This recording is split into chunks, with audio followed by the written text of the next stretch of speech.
Yes सरकार। So next है chapter number 9 mega examination list. दिल थाम के बैठेगा, बड़ा शानदार पॉइंट है, बहुत सारे पॉइंट आएंगे।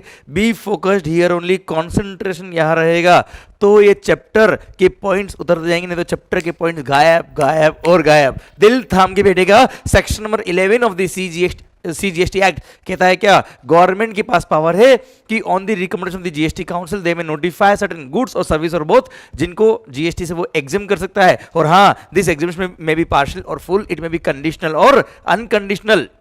एंड सर एग्जामिनेशन जब भी देंगे वो लोग बाय इशू पर नोटिफिकेशन देंगे या स्पेशल केसेस में ऑर्डर इशू करेंगे। नोटिफिकेशन हो या ऑर्डर हो, both are applicable from the date of issue unless otherwise specified. और हाँ, अगर ये नोटिफिकेशन या ऑर्डर जो इन्होंने दिया है उसमें कोई कंफ्यूजन था, कोई क्लैरिटी चाहिए, तो within 1 year they can add an explanation. और एक्सप्लेनेशन अगर ऐड किया तो it will have an retrospective effect. इसको मानेंगे as if it is the part of the original notification या ऑर्डर। और हाँ, एक और बात कही कि अगर if any of the goods और service are fully exempted unconditionally, then ऐसे केस में SSC shall not pay any tax. और अगर वो चाहता है टैक्स पे करना तो भी टैक्स पे नहीं कर पाएगा, यहाँ पे इनपुट टैक्स क्रेडिट चेन टूटेगी। ओके सरकार, सेम सेक्शन है section number 6 of the IGST act. Clear sir, section number 11 of the CGST act में इंटर स्टेट सप्लाई का है और section number 6 of the IGST act में इंटर स्टेट सप्लाई का है। ओके, अब ये पावर यूज करके इन्होंने सर एग्जामिशंस दिए और उसका सबसे बड़ा नोटिफिकेशन है notification number 12 of 2017 in CGST and notification number 9 of 2017 of the IGST. Clear, तो शुरू कर रहे हैं हम बात मेगा एग्जामिनेशन लिस्ट। और हाँ, आपसे एक बात शेयर कर लेता हूं कि गुड्स भी कई सारे एग्जेम्प्टेड फ्रॉम जीएसटी, पर गुड्स का टैरिफ हमारे कोर्स में नहीं आता है, सर्विसेज का टैरिफ हमारे कोर्स में आता है। Let's begin with the services. सरकार, पॉइंट ये है, सबसे पहली बात, मैंने इस पूरे चैप्टर को, मैंने इन सारे एग्जामिनेशन की लिस्ट को इंडस्ट्री वाइज क्लब कर दिया है। तो हम जिस तरह से अपने बुक में दिया है इंडस्ट्री वाइज, वैसे ही क्लब करके रिवीजन करता हूं। आपका माहौल बुक की सीक्वेंस में बात चलेगी। सर हेल्थ केयर सर्विसेज, सबसे पहले क्या है, health care related services. Okay, first health care services provided by an authorised medical practitioner, clinical establishment और paramedics are exempt from GST. और इनके अलावा किसी और ने सर्विस दी तो टैक्स लग जाएगा। और हाँ, एम्बुलेंस सर्विस किसने भी दी हो, एम्बुलेंस सर्विस किसने भी दी हो, टैक्स एग्जम्प्ट है। अच्छा, हेल्थ केयर सर्विस में ध्यान रखिएगा सर, हेल्थ केयर सर्विसेज में हेयर ट्रांसप्लांट, कॉस्मेटिक और प्लास्टिक सर्जरी जो आप ब्यूटिफिकेशन के लिए कराते हैं वो कवर नहीं होता है। पर अगर यही किसी एक्सीडेंट की वजह से कराया है किसी ने या ट्रॉमा की वजह से कराया है तो ऐसे केस में वो हेल्थ केयर सर्विस के स्कोप में आ जाएगा और एग्जामिशन मिल जाएगा। और हाँ, pathology labs, independent pathology labs भी हेल्थ केयर सर्विस के स्कोप में आता है बच्चों। अच्छा, मान लो किसी हॉस्पिटल में पेशेंट के लिए रूम रेंट अलग से चार्ज किया, अगर वो एडमिट हुआ है पेशेंट, तो ऐसे केस में रूम रेंट भी हेल्थ केयर सर्विस का पार्ट बनेगा, कंपोजिट सप्लाई और टैक्स नहीं लगेगा उस पर भी। ओके सर, जो पेशेंट एडमिटेड है हॉस्पिटल में उसके लिए कैंटीन से खाना आ रहा है on the direction of the doctors, तो ऐसे केस में वो भी कंपोजिट सप्लाई का पार्ट बनेगा, हेल्थ केयर सर्विस में इसको केस स्कोप में आएगा और उस पर भी जीएसटी नहीं लगेगा। अच्छा बच्चों ध्यान रखना सर, अगर कैंटीन है हॉस्पिटल के अंदर, नॉर्मल कैंटीन है और उस नॉर्मल कैंटीन में इन पेशेंट के लिए, जो पेशेंट एडमिटेड है उसके लिए खाना जाता है उस पर टैक्स नहीं लगता है, पर कोई दूसरे पर्सन ने वहां कैंटीन में खाना खाया तो जीएसटी लग जाएगा। और हाँ, उस हॉस्पिटल वालों ने ये कैंटीन का काम किसी को आउटसोर्स किया है तो कैटर ने जो सर्विसेज दी है हॉस्पिटल को, उस पर टैक्स लगेगा। हॉस्पिटल ने सर्विसेज दी है, आम जनता को टैक्स लग जाएगा, पर हॉस्पिटल ने सर्विस दी किसको, इन पेशेंट को, जो पेशेंट एडमिटेड है उस पर टैक्स नहीं लगेगा। ओके सरकार, हॉस्पिटल ने पैसा चार्ज किया, पेशेंट से टैक्स नहीं है। और डॉक्टर अगर मान लो एम्प्लॉय नहीं है, डॉक्टर ने चार्ज किया किससे, हॉस्पिटल से, उस पर भी टैक्स नहीं है। माहौल, और हाँ, जो रिटेंशन अमाउंट होता है, जो मार्जिन होता है हॉस्पिटल का, जो पेशेंट से चार्ज किया है किसने, हॉस्पिटल ने, उस पर भी टैक्स नहीं लगता। ओके सरकार, सर अगला पॉइंट आता है क्या, वेटरनरी क्लिनिक। क्या था सर, वेटरनरी क्लिनिक, अरे जानवरों में भी जान होती साहब, तो veterinary clinic in relation to health care of animals और बर्ड्स, उस पर भी जीएसटी नहीं लगेगा। Then artificial insemination of live stock except horses, tax नहीं है। देन मेगा एग्जाम्पशन लिस्ट, अगला पॉइंट आ रहा है क्या, common biomedical waste treatment plant और फैसिलिटी, जिसने बायोमेडिकल वेस्ट को क्या किया, प्रोसेस किया, डिस्पोज ऑफ किया है, कोई जीएसटी नहीं है। Then cord blood bank, sir cord blood bank ने स्टेम सेल को रिजर्व किया है, प्रिजर्व किया है, तो सर उसके लिए जो चार्ज लिया उस पर जीएसटी नहीं लगेगा। देन चैरिटेबल इंस्टीट्यूशन ने चैरिटेबल एक्टिविटीज प्रोवाइड करी है। अच्छा, मैं बार बार ये नहीं बोलूंगा टैक्स नहीं लगेगा, ऑब्वियस बात है टैक्स नहीं लगेगा, उसकी बात कर रहा हूँ आपसे, जहाँ टैक्स लगता होगा वो बोल दूंगा अगर कोई एक्सेप्शन हुआ तो। Okay sir, services provided by an charitable institution in relation to charitable activities, तो टैक्स नहीं लगता है। अच्छा, चैरिटेबल एक्टिविटी को डिफाइन किया है और चैरिटेबल एक्टिविटी में 4 तरह की सर्विसेज आती है, वो 4 के अलावा कोई और सर्विस दी तो टैक्स लग जाएगा, अदरवाइज टैक्स नहीं लगेगा। ये 4 ही सर्विसेज कवर है। कौन कौन से बेटा, चैरिटेबल एक्टिविटी के स्कोप में आता है 4 सर्विस। फर्स्ट क्या, public health by way of care और counselling of terminally ill persons or persons with severe physical or mental disability, persons addicted to dependence following substance such as narcotic drugs or alcohol, then public awareness of preventive health, family planning or prevention of HIV infection, advancement of religion, spirituality और योगा। ध्यान रखना बेटा, sir Baba Ramdev ji का भी के camp भी cover है इसके अंदर, और अगर मेडिटेशन के लिए श्री श्री श्री रविशंकर जी का कोई कैंप होता है वो भी एग्जाम है। और हाँ, अगर मान लो मेडिटेशन या योगा वगैरह के लिए कोई कैंप हुआ है जो रेजिडेंशियल कैंप है, क्लियर, और उसे मान लो 5,000 भी पर मंथ, 5,000 भी पर पर्सन चार्ज किया, मान लो 3 दिन का कैंप है साहब, इसमें रहना खाना पीना सब कुछ है, तो सर ये क्या है, कंपोजिट सप्लाई है, और इसमें प्रिंसिपल एलिमेंट क्या है सर, योगा है, मेडिटेशन है। तो सर ऐसे केस में वो एडवांसमेंट ऑफ रिलीजन, स्पिरिचुअलिटी और योगा में कवर हो जाएगा और पूरे बंडल पे टैक्स नहीं लगेगा बच्चों, क्लियर। पर अगर यहाँ पे मान लो सर कंपोजिट सप्लाई है और प्रिंसिपल एलिमेंट कुछ और होता है, जैसे होटल अकोमोडेशन और साथ में वहां पे योगा भी कराते हैं, तो बात अलग होती है सर, क्लियर। ओके, माहौल प्रिंसिपल एलिमेंट कौन सा होता है कंपोजिट सप्लाई के केस में, it depends on case to case. पर हाँ, अगर मेडिटेशन का कैंप चल रहा है, योगा का कैंप है, तो ऑब्वियस बात है प्रिंसिपल एलिमेंट वही है और उस पर टैक्स नहीं लगता है। ओके सर, देन आता है क्या, एडवांसमेंट ऑफ एजुकेशनल प्रोग्राम्स और skill development relating to abandoned, orphaned or homeless children, physically or mentally abused or traumatized persons, prisoners or persons over the age of 65 years, वो भी residing in rural area। Sir rural area के sir बुड्ढों का अगर आपने skill development किया तो tax नहीं है, अर्बन एरिया के बुड्ढों का स्किल वैसे भी डेवलप्ड है साहब। Okay sir, preservation of environment including watershed, forest and wild life, तो सर ऐसे केस में जीएसटी नहीं लगेगा। अगर ये काम करने के लिए चैरिटेबल इंस्टीट्यूशन ने सर किसी से चार्ज लिया तो टैक्स नहीं लगता बच्चों। ओके बच्चों, ध्यान रखना एक और बात। नेक्स्ट आता है क्या, ओल्ड एज होम, जिंदगी में ध्यान रखना सर, ये अपने घर में, ये अपने घर वालों के लिए कभी भी सर्विस काम नहीं आनी चाहिए। ओल्ड एज होम जो सर्विसेज प्रोवाइड करता है, old age home should be run by the central government, state government और चैरिटेबल इंस्टीट्यूशन। इसने रन किया है जिसमें पर मंथ पर मेंबर जो चार्जेस है वो ₹25,000 तक का है।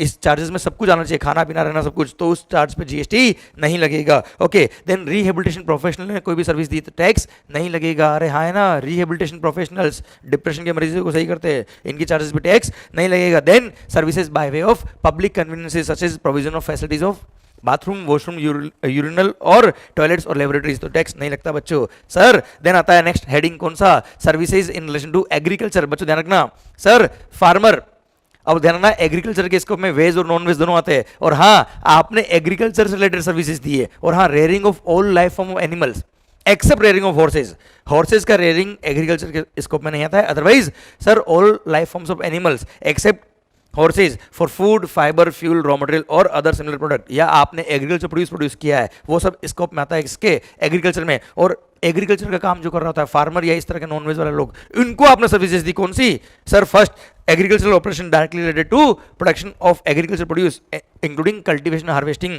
थ्रेशिंग, प्लांट प्रोटेक्शन और टेस्टिंग, टैक्स नहीं लगेगा। Then supply of farm labour, या आपने सर एग्रीकल्चर फार्म पे जाके ऐसा कोई काम किया, ऐसी कोई प्रोसेस करी जिसकी वजह से एग्रीकल्चर प्रोड्यूस का एसेंशियल कैरेक्टर चेंज नहीं होता है but make it marketable for the primary market. Then renting और लीजिंग ऑफ एग्रो मशीनरी और वैकेंट लैंड विद और without structure incidental to its use, sir loading, unloading, packing, unpacking, warehousing और storage of agricultural produce exempt रहेगा। Then agricultural extension services, आपने गांव में जा जाके किसानों को ट्रेनिंग दी, टैक्स नहीं लगेगा। देन आता है क्या सर, एपीएमसी मार्केट, मंडी शुल्क जो होता है, मंडी शुल्क, अनाज मंडी, एपीएमसी मार्केट ने चार्ज लिया है, मेंबरशिप फी ली, टैक्स नहीं लगेगा। देन अगर commission agent of agriculture produce है, उसने कमीशन चार्ज किया, टैक्स नहीं लगेगा। एंड सर फ्यूमिगेशन कराया आपने, क्या कराया बेटा, fumigation in the warehouse of agriculture produce, तो टैक्स नहीं लगता है। ओके बच्चों ध्यान रखना, as per circular given by CBIC, rice चावल जो होता है वो एग्रीकल्चर प्रोड्यूस नहीं है, पैडी जो होता है ना रो फॉर्म, वो एग्रीकल्चर प्रोड्यूस के स्कोप में आता है। और हाँ सर, टेस्टिंग भी इसके स्कोप में आता है एग्रीकल्चर ऑपरेशन के रिलेशन में। और अगर आपने एग्रीकल्चर से रिलेटेड कोई भी टेस्टिंग कराई है, भले वो सीड टेस्टिंग हो गया, सोइल टेस्टिंग हो गया, कोई इंस्पेक्शन हो गया, टेक्निकल या टेक्निकल टेस्टिंग हो गया, इन सब के चार्जेस पे लेबोरेटरी ने जो चार्ज लिया उस पर जीएसटी नहीं लगेगा। अच्छा ध्यान रखना बेटा, स्टड फार्मिंग, सिंस वहां पर हॉर्सेस का रेयरिंग होता है इसलिए टैक्स नहीं लगता। हॉर्सेस का रेयरिंग होता है इसलिए वो एग्रीकल्चर के स्कोप में नहीं आता है। और स्टड फार्मिंग के रेस्पेक्ट में अगर आपने कोई मान लो लैंड रेंट पे दी तो टैक्स लग जाएगा, अदर सर्विसेज पे टैक्स लग जाएगा बच्चों। ओके देन आता है पॉइंट नंबर 2, सर क्या fumigation in warehouse of agriculture produce, tax नहीं लगेगा। Then since rice agriculture produce के स्कोप में नहीं आ रहा इसलिए लोडिंग, अनलोडिंग, पैकिंग, स्टोरेज और वेयर हाउसिंग ऑफ राइस को अलग से देके एग्जाम किया है। अगला पॉइंट, अच्छा ध्यान रखना, commission agent of rice exempt नहीं है। नेक्स्ट आता है क्या, warehousing of minor forest produce, warehousing of minor forest produce are again exempt from GST. Okay sir, last year एक नया पॉइंट आया था, ध्यान रखना बेटा, गुड़, जैगरी हो गया या प्रोसेस स्पाइसेस हो गए, चाय कॉफी वगैरह हो गई, इनका वेयर हाउसिंग किया है तो वो टैक्सेबल था क्योंकि वो एग्रीकल्चर प्रोड्यूस के स्कोप में नहीं आता है, पर सर अलग से पॉइंट देके बोल दिया क्या, इसलिए एक पहले सर्कुलर था जिसमें बोला था कि इन पे टैक्स लगेगा, वो सर्कुलर विड्रॉ हो जाएगा क्योंकि ये पॉइंट आ गया था लास्ट ईयर ही, और बोल दिया क्या services by way of storage और warehousing of cereals pulses. Sir दाल हो गया अपना, मसाले हो गए, fruits nuts vegetables spices copra sugar cane jaggery raw vegetable fibres such as cotton flax jute etcetera indigo manufacture tobacco खाता ना मतलब sir bitter leaves tendu leaves coffee और टी, इन सब के वेयर हाउसिंग और स्टोरेज चार्ज पे जीएसटी नहीं लगेगा। Then intermediate production process as job work in relation to agriculture, अगर आपने एग्रीकल्चर से रिलेटेड कोई भी जॉब वर्क किया तो जीएसटी नहीं लगेगा। ओके बच्चों ध्यान रखना। Sir conversion of paddy into rice, sir dehusking of paddy to convert it into rice, sir ये इंटरमीडिएट प्रोडक्शन प्रोसेस में नहीं आता क्योंकि ये प्रोडक्शन होने के बाद की प्रोसेस है, और राइस मिलर जो होंगे उनके चार्जेस पे जीएसटी लग जाएगा। देन सर फ्रूट्स वेजिटेबल्स का pre cooling ripening waxing retail packing और लेबरिंग जिसकी वजह से कोई कैरेक्टर चेंज नहीं होता, टैक्स नहीं लगेगा। देन आता है क्या services by GTA in relation to transport of goods in a goods carriage of what agriculture produce हो गया। Sir milk salt and food grain including दाल चावल और आटा, सर फ्लोर पल्सेस और राइस। देन सेम पॉइंट किसके लिए, railway और वेसल के लिए था, जीटीए के लिए गुड्स ट्रांसपोर्ट एजेंसी के लिए। नेक्स्ट है क्या ट्रांसपोर्ट बाय रेलवे और vessel between places located in India, one place in India to another place of what same goods agriculture produce milk salt and food grain including flour pulses and rice. Then आता है क्या same point जो repeat किया मैंने, artificial insemination of live stock except horses. Sir slaughtering of animal, अरे slaughters पे tax, slaughter house पे tax नहीं लगेगा। बकरे काटते हो आप तो काटो, कोई दिक्कत नहीं है, काटने के चार्जेस पे जीएसटी नहीं लगेगा। Then central government state government union territory या लोकल अथॉरिटी ने सर इंडिविजुअल फार्मर को right to use natural resource दिया है for the purpose of agriculture, तो जो उन्होंने रॉयल्टी फीस चार्ज किया है उस पर टैक्स नहीं लगेगा। देन सर किसान के फार्म तक आपने इलेक्ट्रिसिटी नेटवर्क पहुंचाया है तो इलेक्ट्रिसिटी डिस्ट्रीब्यूशन यूटिलिटीज ने जो इंफ्रास्ट्रक्चर डेवलप किया है to sir supply the electricity till the tubewell of the farmer, हाँ है ना बेटा, तो उसके लिए जो चार्ज लिया इन्होंने इंस्टॉलेशन ऑफ द इंफ्रास्ट्रक्चर के लिए उस पर जीएसटी नहीं लगेगा। And then last sir national centre for cold chain development authority ने जो भी चार्जेस लिए कोल्ड चेन नॉलेज डिसमिनेशन करने के लिए कोल्ड स्टोरेज वालों से, उस पर जीएसटी नहीं है। सर अगला सेक्टर आ रहा है बच्चों, देखो ये सुपर फास्ट रिवीजन लेक्चर है, ऑब्वियस सी बात है, ये कोई मैं आपको पूरा कॉन्सेप्ट नहीं पढ़ा रहा हूँ, ये रिवीजन है, बहुत फास्ट रिवीजन है, सो दैट आप एग्जाम डे ये केवल रिवीजन लेक्चर सुने और आपका काम टाइमली हो जाए। ओके बच्चों, इसलिए बी कॉन्सेंट्रेटेड हियर ओनली, ये कोई कोचिंग नहीं पढ़ा रहा मैं आपको, ये रिवीजन कर रहा हूं, फास्ट रिवीजन है बच्चों, ध्यान इधर पूरा आपका। ओके सर, इसलिए आप लोग क्या करिएगा, ये रिवीजन लेक्चर अगर पहली बार सुन रहे हो आप तो पहले बुक अपने हाथ में रखिएगा, आराम से पॉज कर करके सुनिए, कोई दिक्कत नहीं, यूट्यूब पे आप पॉज कभी भी कर सकते हो बच्चों। क्लियर, समझे आप मेरी बात? तो सर ध्यान देना, जब तक आप इनको एक दो बार नहीं सुनोगे तब तक आप इसके रिदम में नहीं आओगे, आप दो बार सुन लोगे फिर देखो आपकी रिदम बनती है इसके साथ में। ओके, सो एग्जाम से पहले मिनिमम आपको 2-3 बार इनको सुनना है, माहौल हो जाएगा। सरकार नेक्स्ट आ रहा है education industry, education related services. First point, all the services provided by educational institution to its students faculty staff are exempt from GST. ध्यान रखना, कोई भी सर्विस, भले वो transport of students faculty staff की हो, भले ही वो कोई भी सर्विस हो, खाना खिला रहे, पार्टी करा रहे, चलेगा साहब, ऑल दी सर्विसेज, केवल एजुकेशन वाली नहीं, कोई भी service provided by educational institution to its student faculty staff exempt from GST. Second, अगर आपके एजुकेशनल इंस्टीट्यूशन कोई एंट्रेंस एग्जाम ले रहा है और इसके लिए एंट्रेंस फी चार्ज करा तो जीएसटी एंट्रेंस फी के अमाउंट पे नहीं लगेगा। थर्ड बोलता है क्या, अब आ रहा है services provided to an educational institution, services to an educational institution केवल 5 पॉइंट कवर है, उसमें भी फर्स्ट 3 केवल स्कूल के लिए बेटा। सर ध्यान देना बेटा, services to an educational institution 5 point है, उसमें फर्स्ट 3 केवल स्कूल के लिए है। सर ध्यान देना, पहले अच्छा उससे पहले मैं आपको बताता हूं कि एजुकेशनल इंस्टीट्यूशन के स्कोप में क्या कहता है। Educational institution means an institution providing services by way of sir pre school education, first point है pre school education and education up to higher secondary school और इक्विवेलेंट। देन कॉलेजेस आईसीआई वगैरह आ जाते हैं जो ऐसा कोई डिग्री डिप्लोमा कोर्स करा रहे हैं which are recognized by law for the time being in force. And third, any approved vocational education course जो प्रोवाइड करता है वो कहता है क्या, एजुकेशनल इंस्टीट्यूशन। अब इन तीनों में जो फर्स्ट पॉइंट है ना बड़ा, pre school education and education up to higher secondary school और इक्विवेलेंट, उसी के लिए 3 पॉइंट आएंगे। First, services to educational institution, कौन कौन सा, sir transport of student faculty staff exempt है। Then sir catering services including mid day meal scheme sponsored by the central government और स्टेट गवर्नमेंट और union territory. And third, sir cleaning housekeeping और security services पर ध्यान रखना, यहाँ पे साफ साफ लिख दिया है सिक्योरिटी, क्लीनिंग और housekeeping services performed in such educational institution. अगर एजुकेशनल इंस्टीट्यूशन के प्रीमाइसेस के वहां परफॉर्म किया तो टैक्स एग्जम्प्ट है, उससे बाहर परफॉर्म किया तो टैक्स लग जाएगा। सिक्योरिटी, हाउसकीपिंग और क्लीनिंग सर्विसेज के केस में,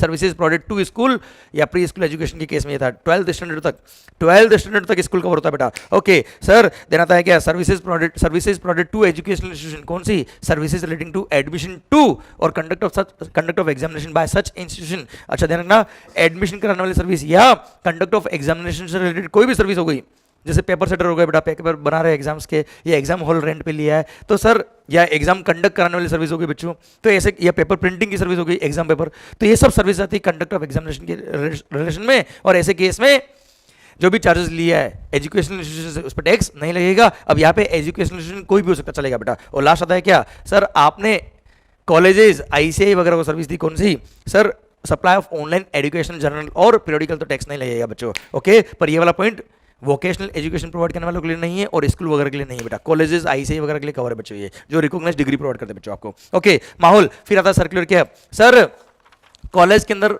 हॉस्टल है, कॉलेज का एक हॉस्टल है और हॉस्टल में मेस है बेटा, खाना खा रहे बच्चे, तो अल्टीमेटली मैं कह रहा हूँ खाना खाए या कुछ मतलब खाना ही खाएंगे खैर सर।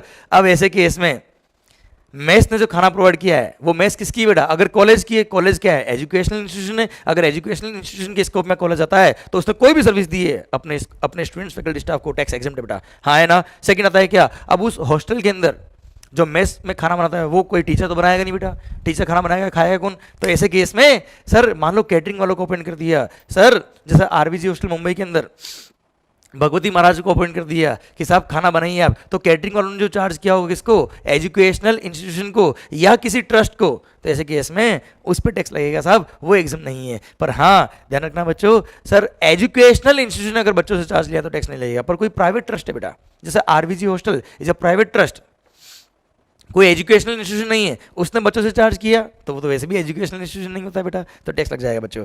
क्लियर माहौल सरकार। आइए अगला पॉइंट आता है क्या सर, सिंस अगर मान लो आप स्कूल को सर्विस दे रहे हो, स्कूल को कौन सी, transfer of student faculty staff की, तो ऐसे केस में टैक्स नहीं है। तो अगर आपने वो स्कूल बसेस किसी और से हायर पे लिया है तो जिसने आपको हायरिंग पे बस दी है उस पर भी टैक्स नहीं लगेगा।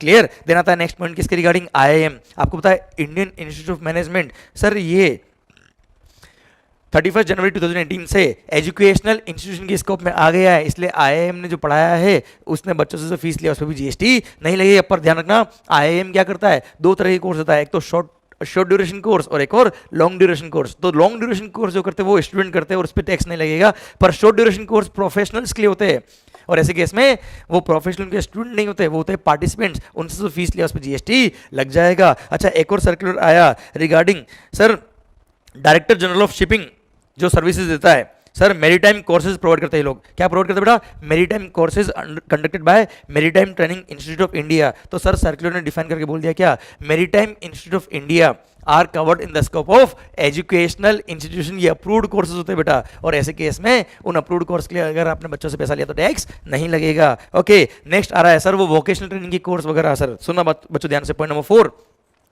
any service provided by the National Skill Development Corporation set up by the Government of India, then a sector skill council approved by the National Skill Development Corporation, an assessment agency approved by the sector skill council or the National Skill Development Corporation, a training partner approved by the National Skill Development Corporation or sector council in respect of इन्होंने services दी है in relation to national skill development program या फिर vocational skill development course और any other scheme which is implemented by the national skill development corporation. तो sir ये जो approved courses वगैरह होते हैं इन पे जीएसटी नहीं लगता है, जैसे सिलाई करना सिखाया है बेटा या कंप्यूटर कोर्स सिखाया है इन्होंने इस प्रोग्राम के तहत, तो सर इन्होंने जो चार्ज लिया उस पर जीएसटी नहीं लगेगा। दीन दयाल उपाध्याय ग्रामीण कौशल योजना के थ्रू अगर किसी ट्रेनिंग पार्टनर ने स्टूडेंट्स को सर्विसेज दी है तो ट्रेनिंग दी है तो उसके जो फीस लिया उस पर जीएसटी नहीं लगेगा। देन असेसमेंट बॉडी अपॉइंट करी गवर्नमेंट ने जो सेंट्रली एम्पनलमेंट होता है जिनका, और उन्होंने असेसमेंट किया है कि under the skill development initiative scheme, तो असेसिंग बॉडी ने जो चार्ज किया उस पर भी जीएसटी नहीं लगेगा। देन कोई भी ट्रेनिंग प्रोग्राम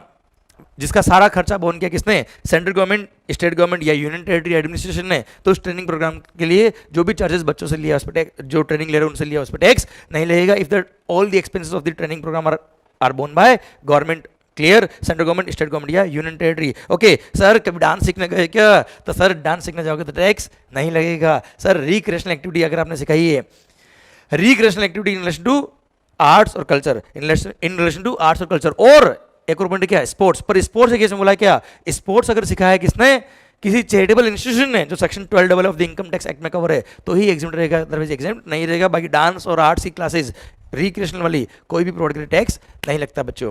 क्लियर माहौल, ये एजुकेशन वाली सारी सर्विसेज कवर होती है। अब सर आइए ध्यान से, नेक्स्ट आता है क्या, एंटरटेनमेंट और स्पोर्ट्स रिलेटेड सर्विसेज। मजा आएगा। अरे साहब कभी चिड़ियाघर गए क्या, अरे म्यूजियम गए कभी आप, सर जाइए अपने बच्चों को लेके जाइए जरूर सर, उसके एंट्री फी पे टैक्स नहीं लगता।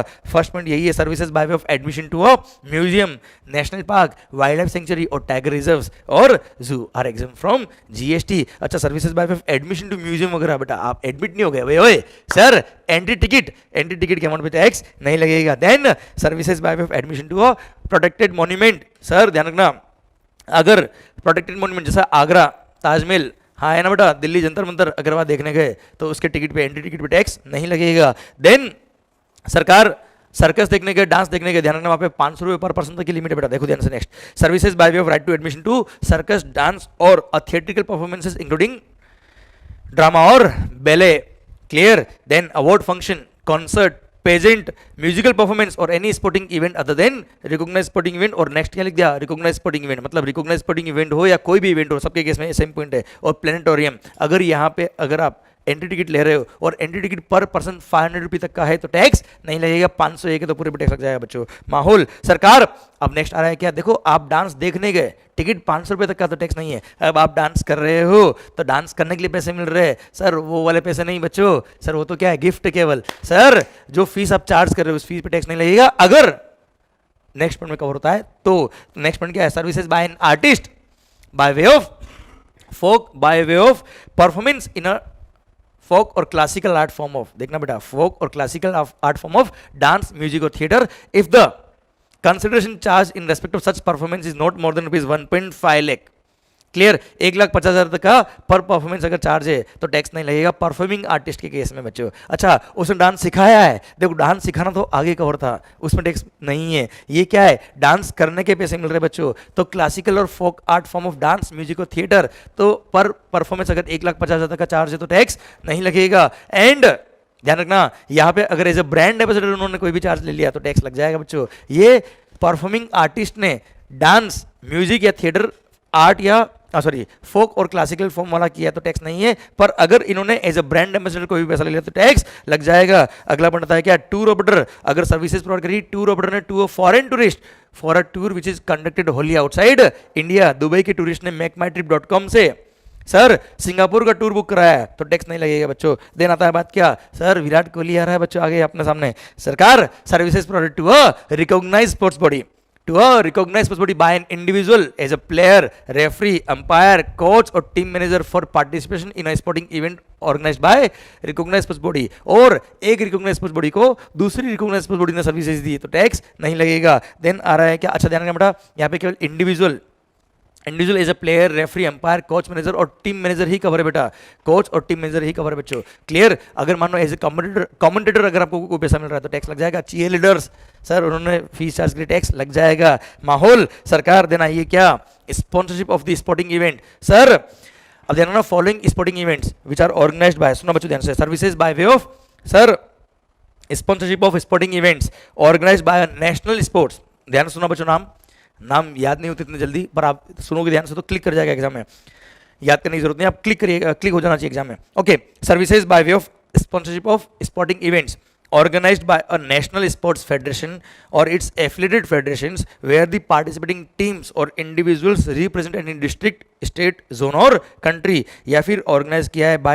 association of Indian universities, inter university sports board, school games federation of India, all India sports council for the deaf, Paralympic committee of India और special olympics भारत, और organized by Central Civil Services Cultural और Sports Board और as a part of National Games by the Indian Olympic Association और under panchayat युवा क्रीड़ा और खेल अभियान स्कीम। कीड़ा नहीं सर, क्रीड़ा मतलब खेलना। ओके सरकार इन्होंने अगर ऑर्गेनाइज किया और आपने स्पॉन्सर किया तो स्पॉन्सरशिप के अमाउंट पे जीएसटी नहीं लगेगा। Then FIFA under 17 women's world cup 2020 जो हिंदुस्तान में होने वाला है, सर जैसे आपने सुना FIFA under 17 women's world cup 2020 तो आप बोलोगे सर 2020 तो कोरोना ही खा गया, तो चिंता ना करें, ये इवेंट होने वाला है 17 फरवरी 2021 से 7 मार्च 2021 के बीच। तो इनके स्पोर्टिंग इवेंट को अगर आप देखने गए, एंट्री टिकट लिया तो टिकट का टैक्स नहीं लगेगा बच्चों, ध्यान रखना। नॉर्मली जो स्पोर्ट्स होते हैं उसके 500 पर पर्सन तक का टिकट होता है, यहाँ पे तो 1 लाख रुपए तक का टिकट हो तो भी टैक्स, मतलब कितना भी अमाउंट का टिकट हो टैक्स नहीं लगेगा। Second sir, FIFA under 17 world cup 2020 women's का जो हो रहा है, उस इवेंट से रिलेटेड आपने कोई सर्विस दी है या फीफा ने आपको कोई सर्विस दी तो भी टैक्स नहीं लगेगा। पर डायरेक्टर स्पोर्ट्स ये सर्टिफाई करना चाहिए कि this services are in relation to events of the FIFA, बेटा क्लियर। और सेम एग्जीबिशन था 2017 में जो वर्ल्ड कप हुआ था, अंडर 17 वर्ल्ड कप फीफा, उसके लिए भी सेम पॉइंट था, पर वो 2017 तो अब गया बच्चों। आइए सरकार अगले इंडस्ट्री की तरफ बढ़ते हैं हम, ट्रांसपोर्ट रिलेटेड सर्विसेज। बच्चों ध्यान देना, मेगा एग्जामिनेशन लिस्ट को मैं ये एक्सपेक्ट नहीं करता कि आप टिप्स से याद कर ले, टिप्स पे याद नहीं करना, जैसे मैंने आपको लेक्चर में बताया है, आपको सारे एग्जामिनेशन टिप पे याद नहीं चल जाएगा। बस ध्यान रखना, जब क्वेश्चन आता है तो आपको क्लिक करना चाहिए, हाँ ये एग्जाम और ये टैक्सेबल है। आपका कॉन्सेप्ट और आपका पॉइंट इतना क्लियर होना चाहिए, आपको पता होना चाहिए क्या एग्जाम और क्या टैक्सेबल है बच्चों। तो ये लेक्चर आपको हेल्प करेगा एग्जाम टाइम पे वो पॉइंट क्लिक कर जाए कि हाँ ये एग्जाम है उसके लिए। ओके माहौल sir, transportation related services. First, services of transport of passengers, services of transport of passengers with और विदाउट अकम्पनीड बिलोंगिंग, विद और विदाउट अकम्पनीड बिलोंगिंग। याद है बेटा इसका मीनिंग क्या था? अगर अकम्पनीड बिलोंगिंग के लिए अलग से चार्ज लिया तो उसका ट्रीटमेंट भी वही होगा जो पैसेंजर टिकट के लिए होता है बेटा। Okay, services of transport of passengers with और without accompanied belonging by railway in a class other than first class और AC coach. Then sir, metro, monorail और ट्रेनवे। अच्छा, रेलवे के केस में टैक्स एग्जाम कर दिया, पर एसी कोच अगर है या फर्स्ट क्लास से टैक्स लग जाएगा। मेट्रो, मोनोरेल और ट्रेनवे टैक्स एग्जाम है। इनलैंड वाटरवेज में ट्रांसफर किया टैक्स नहीं लगेगा। देन वेसल से ट्रांसपोर्ट किया between one place in India to another place in India, tax नहीं लगेगा। एंड मीटर्ड कैब और auto rickshaw including e rickshaw. Sir ध्यान रखना, metered cab, cab should be metered cab, और ऑटो रिक्शा भले metered हो या नहीं हो टैक्स एग्जाम्प्ट है बेटा। Sir including e rickshaw. अच्छा, ई रिक्शा का मतलब ओला ऑटो नहीं है बेटा, ई रिक्शा का मतलब क्या है बच्चों? सर जो बैटरी से ऑपरेट होता है, दिल्ली वगैरह में जो चलता है बेटा, उस पर टैक्स नहीं लगेगा, जयपुर में चलते हैं। ओके सर, ओला कैब यहाँ पे कवर नहीं है, ध्यान रखना बच्चों। सर जितनी भी रेडियो टैक्सी होती है, रेडियो टैक्सी मीटर कैब के स्कोप से बाहर निकाली हुई है। ओके बच्चों, देन पॉइंट नंबर 2 आता है क्या? ट्रांसपोर्ट ऑफ पैसेंजर्स विद और without accompanied belonging by air. Sir embarking from और terminating in an airport. Sir कहाँ लोकेटेड एयरपोर्ट? वो सेवन सिस्टर्स, अरे नॉर्थ ईस्ट रीजन वाला सेवन सिस्टर्स, और एक ब्रदर सिक्किम और एक डोकरा बाग डोगरा। अगर वहां फ्लाइट से गए या फ्लाइट से आए तो फ्लाइट की टिकट पर जीएसटी नहीं लगेगा। Then non AC contract carriage, non AC contract carriage other than radio taxi, other than radio taxi for transport of passengers other than tourism, conducted tour, charter और hire. Clear, तो tax exempt otherwise exempt नहीं है। Then non AC stage carriage में अगर आपने transport किया है passenger का तो टैक्स नहीं लगेगा। नॉन एसी स्टेज क्रीज बच्चों, हाँ है ना, बसेस वगैरह इसमें कवर हो गए बच्चों। ओके माहौल सर ध्यान देना बेटा, तो अल्टीमेटली एग्जाम क्या हो गया बेटा? Sir railway in class other than first class और एसी कोच एग्जाम हो गया है, मतलब एसी क्लास और फर्स्ट क्लास में टैक्स लग जाएगा। मेट्रो, मोनोरेल, ट्रेनवे एग्जाम हो गया है। अरे हाँ है ना बेटा, इनलैंड ट्रांसपोर्ट, इनलैंड वाटरवेज में ट्रांसपोर्ट का टैक्स नहीं लगेगा। वेसल से ट्रांसपोर्ट किया है between places located in India exempt हो गया है। मीटर्ड केब और ऑटो रिक्शा एग्जाम्प्ट हो गया है, और non AC stage carriage exempt हो गया है, बसेस वगैरह। Non AC contract carriage exempt हो गया है, पर other than tourism, conducted tour, charter और hire other than radio taxi. और हाँ सर, बाय एयर गए सेवन सिस्टर्स और एक ब्रदर सिक्किम और एक डोकरा बागडोगरा, वहाँ गए या वहाँ से आए तो फ्लाइट टिकट पर टैक्स नहीं लगेगा। इसके अलावा कोई भी ट्रांसपोर्ट है तो टैक्स लग जाएगा। जैसे फॉर एग्जाम्पल आपने रोपवे से ट्रांसपोर्ट किया टैक्स लग जाएगा, एसी रेलवे है टैक्स लग जाएगा, एसी बस है टैक्स लग जाएगा बच्चों। अरे क्लियर सर, आइए अगले पॉइंट की तरफ बढ़ते हैं।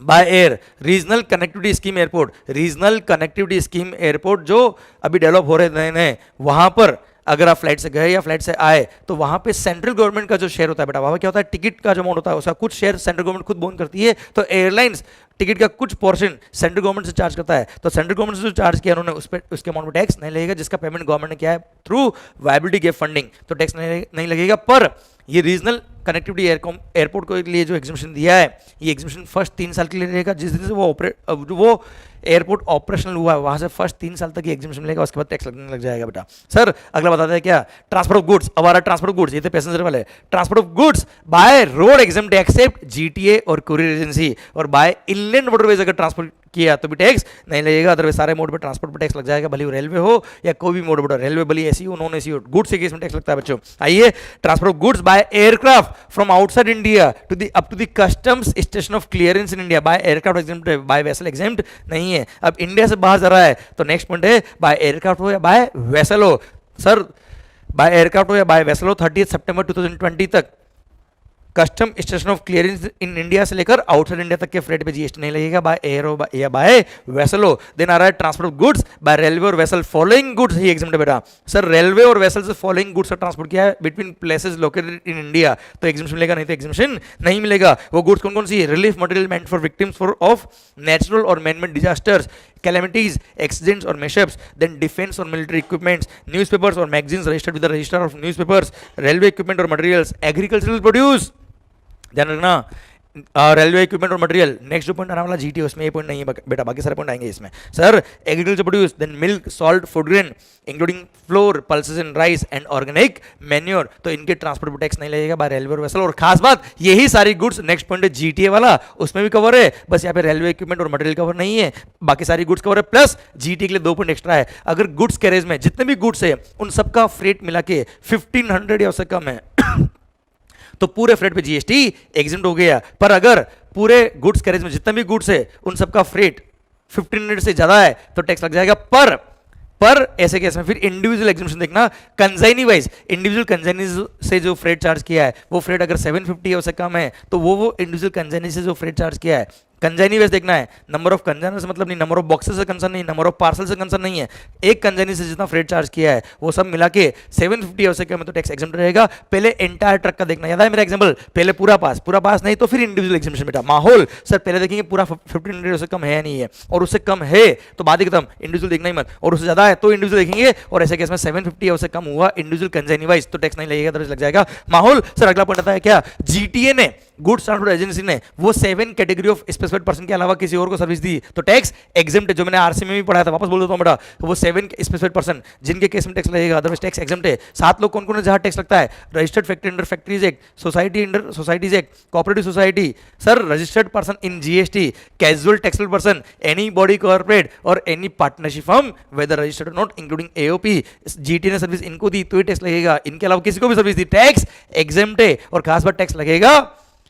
और 5% वाला ऑप्शन लिया तो रिवर्स चार्ज लगेगा, और 12% वाला ऑप्शन लिया तो जीटीए खुद पे करेगा, और इन 7 के अलावा किसी को भी सर्विस दी, भले 12% वाला ऑप्शन हो या 5% वाला ऑप्शन हो, टैक्स एग्जम्प्ट है। ओके, एक और पॉइंट, जीटीए ने सर्विस दी किसको, गवर्नमेंट को, central government, state government, union territory के डिपार्टमेंट को, लोकल अथॉरिटी को या गवर्नमेंटल एजेंसी को जो जीएसटी में रजिस्टर्ड है only for the purpose of deducting tax TDS under section 51। तो ऐसे केस में जीटीए ने सर्विस दी इन लोगों को तो जीएसटी पे, तो जीटीए के फ्रेट पे जीएसटी एग्जिम्ट कर दिया बच्चों। सर नेक्स्ट पॉइंट है क्या, transport of supply of services which are associated with the transit cargo to Nepal और भूटान, तो जीएसटी नहीं लगेगा। अच्छा ध्यान रखना, केवल यहाँ पे ट्रांसपोर्ट कवर नहीं है, ट्रांसपोर्ट भी कवर है, कार्गो हैंडलिंग सर्विसेज भी कवर है, ट्रांजिट इंश्योरेंस भी कवर है, सब कुछ कवर है इसमें।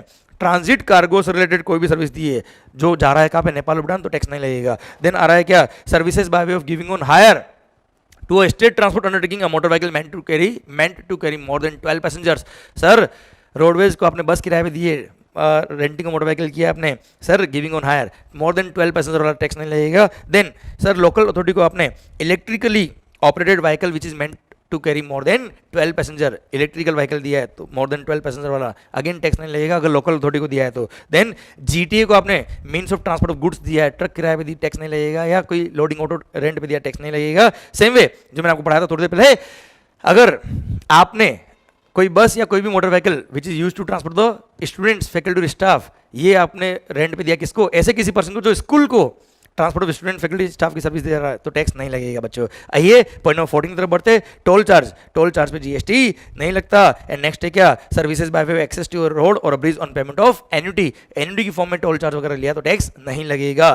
Clear, done. आइए अगला पॉइंट है क्या, कंस्ट्रक्शन रिलेटेड सर्विसेज। सर अपने घर ड्रीम होम को अगर आपने बनवाया है तो अगर जिस कॉन्ट्रैक्टर से आपने बनवाया उसको अगर आपने प्योर लेबर का कॉन्ट्रैक्ट दिया है, मटेरियल इन्वॉल्व नहीं है, वो भी न्यू हाउस का कंस्ट्रक्शन है बेटा, तो टैक्स नहीं लगेगा, अदरवाइज टैक्स लग जाएगा। और खास बात, रेजिडेंशियल कॉम्प्लेक्स नहीं होना चाहिए, और रेजिडेंशियल कॉम्प्लेक्स होता है क्या, जैसे more than one single residential unit है वो रेजिडेंशियल कॉम्प्लेक्स हो जाएगा, और रेजिडेंशियल कॉम्प्लेक्स से कंस्ट्रक्शन में टैक्स लग जाएगा। सिंगल रेजिडेंशियल हाउस है तो टैक्स नहीं लगेगा। क्लियर, भले उसका नया देना, बस उसका नया कंस्ट्रक्शन होना चाहिए, वो भी प्योर लेबर कॉन्ट्रैक्ट बेटा। ओके सर, पॉइंट नंबर 2 बोलता है क्या, अगर आपने प्योर लेबर कॉन्ट्रैक्ट दिया, कंस्ट्रक्शन का रिपेयर रिनोवेशन सब कुछ कवर है इसमें, किसके रेस्पेक्ट में, सर किसके रेस्पेक्ट में? Beneficiary led individual house construction और enhancement under housing for all urban mission और प्रधानमंत्री आवास योजना। प्रधानमंत्री आवास योजना और housing for all urban mission के थ्रू आपने घर का कंस्ट्रक्शन किया है जो प्योर लेबर है या रिपेयरिंग का काम भी किया तो भी टैक्स एग्जम्प्ट होगा इसके अंदर बेटा। क्लियर? देन आता है क्या सर, सुनना बच्चों ध्यान से, दिल थाम के सुनिएगा, नया पॉइंट है sir. Transfer of development right, summary बता रहा हूं बेटा, ध्यान रखना। ट्रांसफर ऑफ डेवलपमेंट राइट, जैसे बिल्डर ने सोसाइटी से कांटेक्ट किया कि, या सोसाइटी ने बिल्डर से कांटेक्ट किया, एग्रीमेंट हुआ इनके बीच में कि पुराने घर पुराना फ्लैट तोड़ेगा, पुरानी बिल्डिंग तोड़ेगा और नई बिल्डिंग बनाएगा, तो ऐसे केस में सोसाइटी ने बिल्डर को क्या दिया है? डेवलपमेंट राइट ट्रांसफर किए, या फ्लोर स्पेस इंडेक्स ट्रांसफर किया, या additional floor space index transfer किया, या लॉन्ग टर्म लीज पे वो प्लॉट दिया 30 ईयर्स और मोर देन 30 ईयर्स के लिए। तो ऐसे केस में बिल्डर क्या करता है? उनको नई बिल्डिंग बना के देता है, नए फ्लैट बना के देता है बेटा। तो ऐसे केस में ये बार्टर हो गया। अब बार्टर हो गया तो ऐसे केस में क्या होगा बच्चों? जो डेवलपमेंट राइट ट्रांसफर किए, अब भली बार्टर हो या मनी की कंसिडरेशन दे, तो ट्रांसफर ऑफ डेवलपमेंट राइट या floor space index including additional floor space index, या फिर लॉन्ग टर्म लीज पे प्लॉट दिया है, किसके लिए? रेजिडेंशियल अपार्टमेंट के लिए बेटा, ध्यान रखना। तो सर उसके केस में एग्जीबिशन दिया हुआ है। अब मान लो कोई प्लॉट है, कोई एरिया है, सर 1 लाख स्क्वायर फीट का मान लो, और उसमें रेजिडेंशियल भी बन रहा है और कमर्शियल भी बन रहा है, तो क्या करेंगे? डेवलपमेंट राइट जो ट्रांसफर किया उसमें हम प्रोपोर्शन निकालेंगे कारपेट एरिया के हिसाब से कि कारपेट एरिया कमर्शियल का कितना है और रेजिडेंशियल का कितना है। तो जितना रेजिडेंशियल के लिए अपोर्शन होगा उतने पोर्शन के लिए एग्जीबिशन आएगा। पर रेजिडेंशियल में भी क्या होता है बच्चों कि मान लो 100 फ्लैट बन रहे हैं, कितना बन रहा है बेटा? 100 फ्लैट्स बन रहे हैं। 100 फ्लैट में से 70 फ्लैट बुक हो गए before grant of completion certificate और its first occupation whichever is earlier, तो उन पे टैक्स लगता है। और 30 फ्लैट जो रिमेनिंग रह गए, जो बुक नहीं हुए till the grant of completion certificate और first occupation whichever is earlier, 30 flat पे टैक्स नहीं लगेगा। तो सर ध्यान रखना, 70 फ्लैट जो बुक हो गए उस पर टैक्स लग रहा है ना बेटा। तो 70 फ्लैट के प्रोपोर्शनेट कारपेट एरिया के हिसाब से जो वैल्यू आएगा डेवलपमेंट राइट का, उस वैल्यू पे टैक्स एग्जम्प्ट किया बेटा, क्योंकि 70 फ्लैट पे। अच्छा 1 अप्रैल 2019 की बात करा बेटा ये। अच्छा construction of residential apartment, I repeat, construction of residential apartment के लिए रेजिडेंशियल, तो सर क्या हो गया? 1 लाख स्क्वायर फीट में से मान लो 50,000 स्क्वायर फीट रेजिडेंशियल के लिए और 50,000 किसके लिए, या आप मान लो 80,000 स्क्वायर फीट किसके लिए? रेजिडेंशियल के लिए। 20,000 स्क्वायर फीट किसके लिए? कमर्शियल के लिए। तो पहली बात तो 20% पे टैक्स लगेगा। 80,000 में भी 70 फ्लैट के प्रोपोर्शनेट कारपेट एरिया के एरिया पे टैक्स के प्रोपोर्शनेट डेवलपमेंट राइट की वैल्यू पे टैक्स नहीं लगेगा, बाकी पे टैक्स लग जाएगा। तो कुल मिला के 1 लाख स्क्वायर फीट में से मैं मानता हूं 80,000 क्या है? रेजिडेंशियल के लिए। 80,000 में भी मान लो 70% किसकी में क्या हो गया? बुक हो गए बेटा। 70% जो फ्लैट थे वो बुक हो गए और एरिया सब में सेम है बेटा। तो ऐसे केस में 80,000 का 70% कितना हो गया? 56,000 स्क्वायर फीट। 56,000 स्क्वायर फीट जो एरिया है, ये एरिया के लिए जो प्रोपोर्शनेट एलोकेट होगा डेवलपमेंट राइट की वैल्यू, वो ही एग्जम्प्ट है, बाकी सब टैक्सेबल बच्चों। क्लियर? समझे? तो कमर्शियल अपार्टमेंट के लिए जो अपोर्शन है वो तो टैक्सेबल ही है, प्लस रेजिडेंशियल में भी जो बुक नहीं हुए उसके डेवलपमेंट राइट की वैल्यू पे टैक्स, उसके प्रोपोर्शनेट एरिया के डेवलपमेंट राइट की वैल्यू पे टैक्स लग जाएगा। समझे आप मेरी बात? भारत माता की जय। पॉइंट नंबर 3 और पॉइंट नंबर 4 खत्म होता है।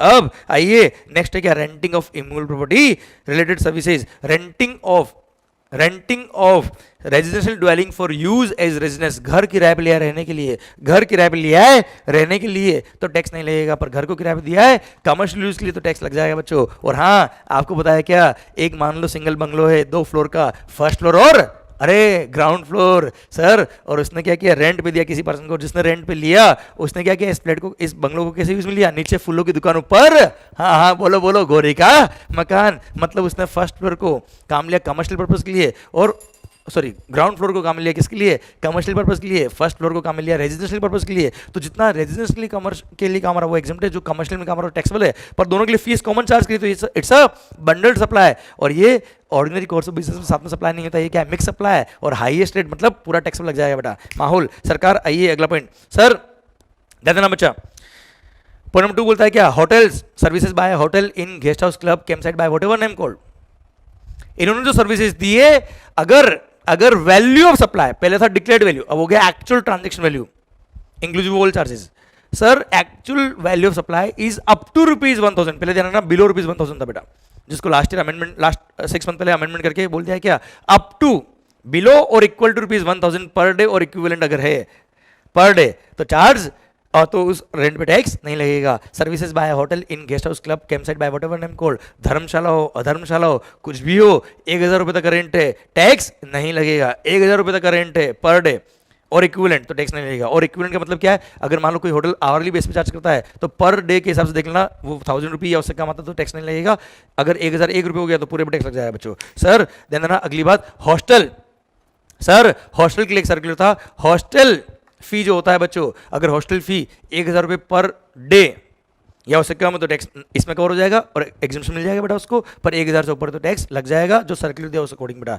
क्लियर, समझा मेरी बात। वैसे जनरली जो हॉस्टल्स होते हैं वो 1,000 रुपये पर डे या उससे कम ही चार्ज नॉर्मली होता है, तो उस पर टैक्स नहीं लगेगा, अदरवाइज टैक्स लग जाएगा बच्चों। आइए नेक्स्ट पॉइंट क्या, sir services by person by way of conduct of any religious ceremony, pandit ji को टैक्स एग्जम्प्ट कर दिया। Then renting of precincts of religious place, अरे मंदिर मस्जिद का एरिया आपने रेंट पे लिया है तो उस रेंटिंग के अमाउंट पे जीएसटी नहीं लगेगा, but that should be meant for that religious place should be meant for general public बचा। हाँ है ना। अच्छा देन ना, रिलीजियस प्लेस का मतलब क्या होता है, वो place which is meant primarily for conduct of prayer और worship pertaining to any religion meditation और योगा, सॉरी स्पिरिचुअलिटी बेटा। हाँ है ना, तो रिलीजियस प्लेस में कवर होगा वो, that should be meant for general public. उसको अगर आपने रेंट पे दिया है, और रेंट पे किस लिए दिया है, कोई भी कारण के लिए दिया है, भले वह क्लासेस पढ़ाने के लिए रेंट पे दिया तो भी टैक्स नहीं लगेगा बेटा। क्लियर। अगला बताता है क्या, पर जानना बेटा, ये रेंटिंग को जो एग्जाम किया है इसको मिसयूज नहीं हो जाए इसलिए यहाँ बोल दिया क्या, अगर वहां पर धर्मशाला है मान लो और धर्मशाला में रूम दिया आपने रेंट पे, तो सर 1,000 रुपये पर डे से ज़्यादा रेंट अगर हुआ तो टैक्स लग जाएगा। अच्छा यहाँ पे अमेंडमेंट नहीं किया, पर उसका हार्मोनियस इंटरप्रिटेशन यही होगा कि क्योंकि होटल में बोल दिया कि अप टू 1,000 रुपये तक एग्जाम है बेटा, तो यहाँ पे भी वो मीनिंग माना जाएगा बेटा, वो ओवरराइड कर जाएगा यहाँ पे। तो 1,000 रुपये से ऊपर अगर हुआ रेंट तो टैक्स लगेगा, अदरवाइज टैक्स नहीं लगेगा अगर रूम दिया तो। पर अगर आपने उस रिलीजियस प्लेस में कोई कम्युनिटी हॉल बना हुआ है, होता ना बेटा, सर जैसे कोई हॉल बना हुआ है वहाँ पे शादी के लिए आपने रेंट पे दे दिया उसको, या ओपन एरिया कथा वगैरह करने के लिए, किसी भी काम के लिए, sir renting of premises community halls kalyana mandapam और ओपन एरिया जहाँ पे 10,000 रुपये और मोर पर डे अगर चार्ज है तो टैक्स लग जाएगा। देन अगर मान लो रिलीजियस प्लेस के अंदर दुकान है, जैसे सिद्धि विनायक मंदिर आप जाएंगे तो अंदर देखना दुकान वगैरह होती है प्रसाद की और आइडल्स वगैरह जो मिलते हैं भगवान के उन सब की, तो सर वहाँ पे दुकान अगर है और दुकान रिलीजियस प्लेस ने किसी को रेंट पे दी है तो ऐसे केस में 10,000 और मोर पर मंथ अगर रेंट है तो टैक्स लगेगा, पर 10,000 से कम रेंट है तो टैक्स नहीं लगेगा। बच्चों ध्यान रखना, रूम रेंट अगर है तो 1,000 और मोर, सॉरी रूम रेंट अगर है तो मोर देन 1,000 हुआ पर डे तो टैक्स है, अप टू 1,000 टैक्स नहीं है। पर अगर कल्याण मंडपम या हॉल वगैरह है तो 10,000 रुपये और मोर पर डे टैक्स लग जाएगा, और दुकान अगर है तो अगेन 10,000 और मोर पर मंथ तो टैक्स लग जाएगा, अदरवाइज टैक्स नहीं लगेगा। ओके बच्चों, ये था point number 3। Then point number 4 आ रहा है बच्चों आपके लिए, ध्यान रखना यहाँ पे छोटा सा अमेंडमेंट हुआ नवंबर 20 के लिए, जिनके जुलाई 20 है उनके लिए बोल देता हूँ, और जिनके नवंबर 20 होगा उसके बाद बोल दूंगा, तो ये लेक्चर दोनों के लिए रिलेवेंट हो जाएगा। बच्चों पूरे मेगा एग्जामिनेशन लिस्ट में केवल एक अमेंडमेंट है नवंबर 20 के लिए, बाकी एब्सोल्युटली सेम है। सुना बच्चों ध्यान से, सर लॉन्ग टर्म लीज पे sir state government industrial development corporation, याद है एमआईडीसी का एग्जांपल, एमआईडीसी ने या जीआईडीसी ने, sir state government industrial development corporation ने या किसी ऐसी एंटिटी ने जिसमें 50% और मोर ओनरशिप है किसका, सेंट्रल गवर्नमेंट, स्टेट गवर्नमेंट या any other body sir which is wholly owned bye central government, state government, union territory बेटा। हाँ है ना, अगर उसका होल्डिंग है 50% और मोर देन 50% गवर्नमेंट का उस एंटिटी में, तो उसने अगर लॉन्ग टर्म लीज पे प्लॉट दिया है, या MIDC state government industrial development corporation या अंडरटेकिंग ने प्लॉट लैंड जो है लॉन्ग टर्म लीज पे दिया 30 ईयर्स और मोर देन 30 ईयर्स के लिए, किसको दिया है, इंडस्ट्रियल यूनिट को दिया है।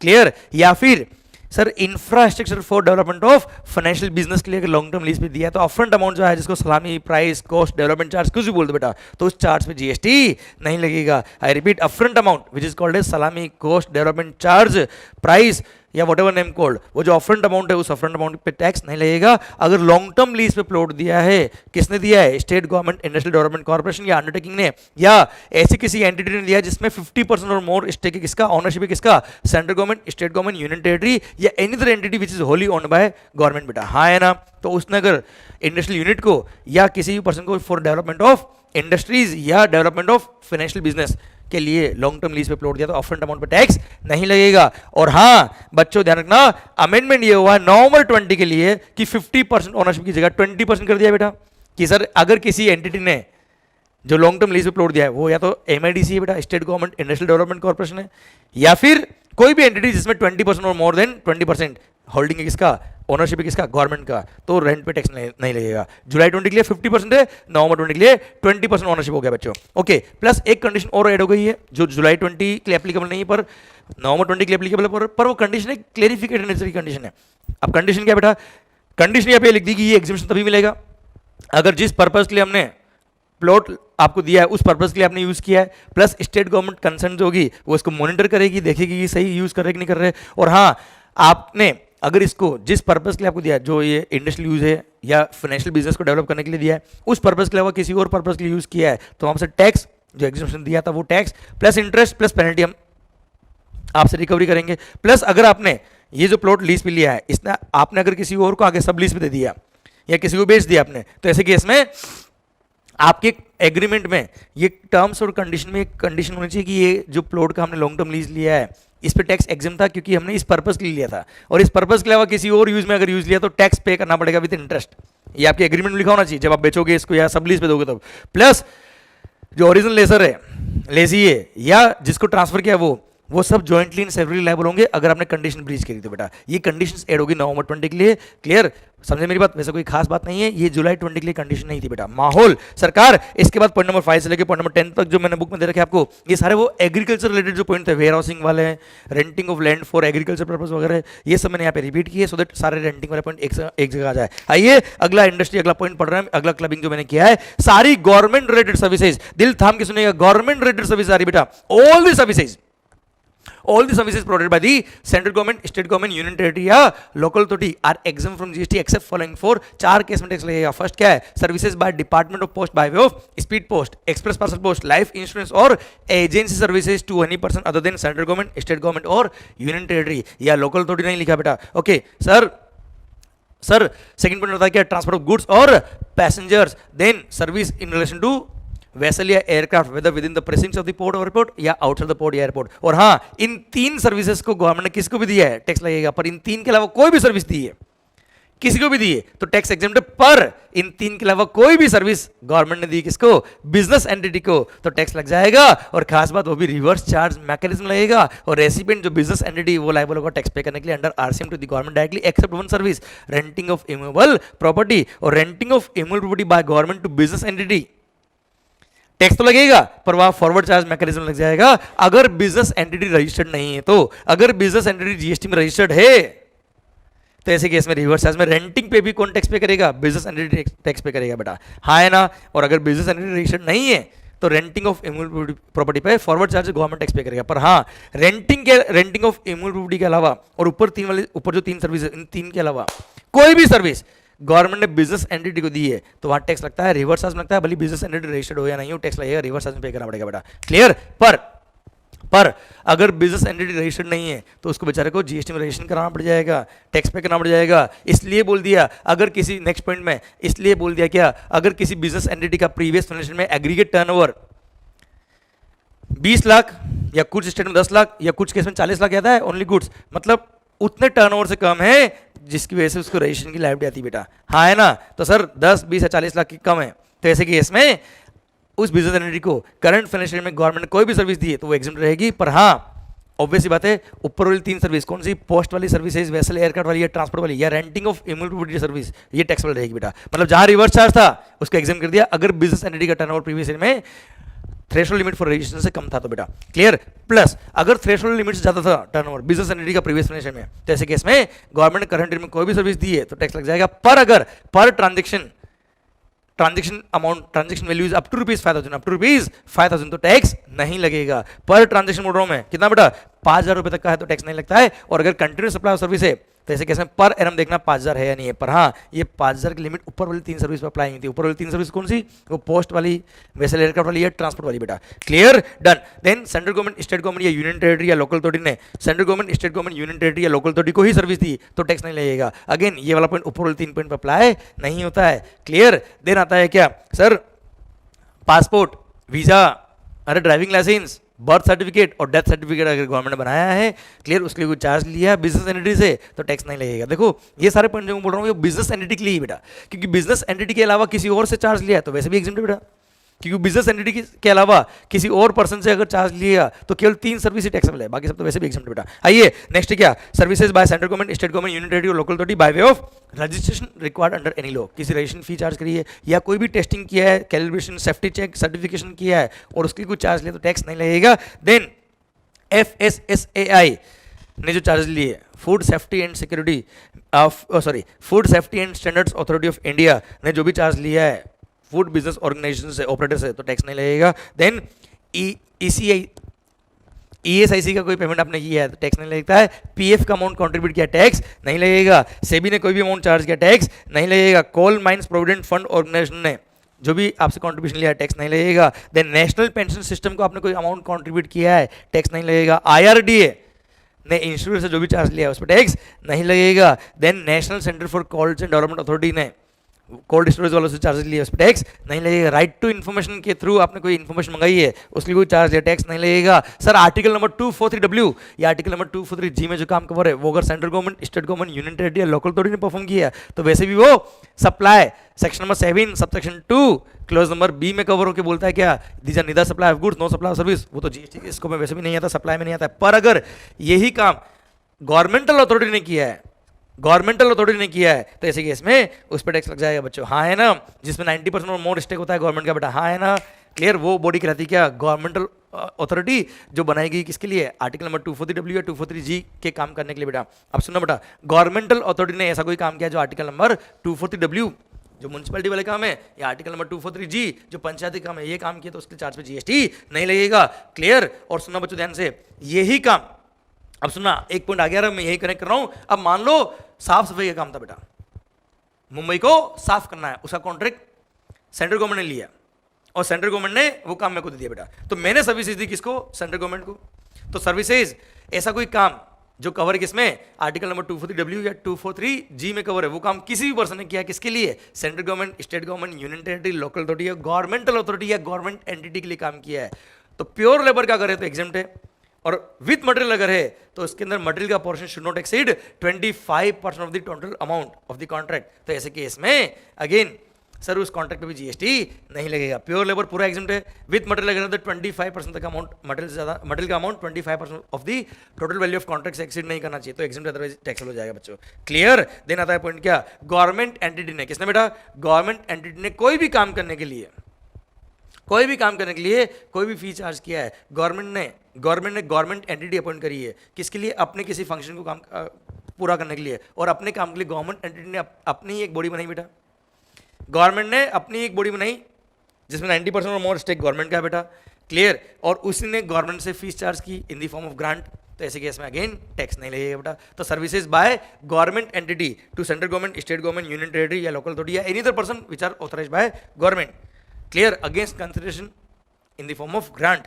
तो सर ऐसे केस में टैक्स नहीं लगेगा। देन आता है क्या, सर कस्टम वालों ने ओवरटाइम काम किया है तो उसके लिए मर्चेंट ओवरटाइम चार्जेस अगर उन्होंने चार्ज किया तो टैक्स नहीं लगेगा। देन अगर आपने गवर्नमेंट से कोई कॉन्ट्रैक्ट लिया और काम ढंग से नहीं किया, उन्होंने कॉन्ट्रैक्ट तोड़ दिया, तो सर उसके लिए जो लिक्विडेटेड डैमेजेस चार्ज किए या कोई भी पेनल्टी या फी चार्ज की टैक्स नहीं लगता है। सर पॉइंट क्या है, services by central government, state government, union territory या local authority by way of tolerating non performance of a contract for which consideration in the form of liquidated damages are charge, तो ऐसे case में tax नहीं लगता। Then sir public sector undertaking, सुना बच्चों ध्यान से, इनसे इन्होंने अगर लोन लिया है बेटा तो लोन लेने के लिए गारंटी चाहिए होता है बेटा, बैंक बोलता है गारंटर लेके आओ, और सेंट्रल गवर्नमेंट अगर गारंटी दी है तो ऐसे केस में जो गारंटी फी चार्ज की उस पर टैक्स नहीं है। सुना बेटा ध्यान से, services supplied by central government, state government, union territory to their undertakings और public sector undertaking by way of guaranteeing the loans taken by such undertaking और PSUs from the banking company of financial institution, तो loan को guarantee देने के लिए guarantee fee charge की उस पर टैक्स नहीं लगेगा।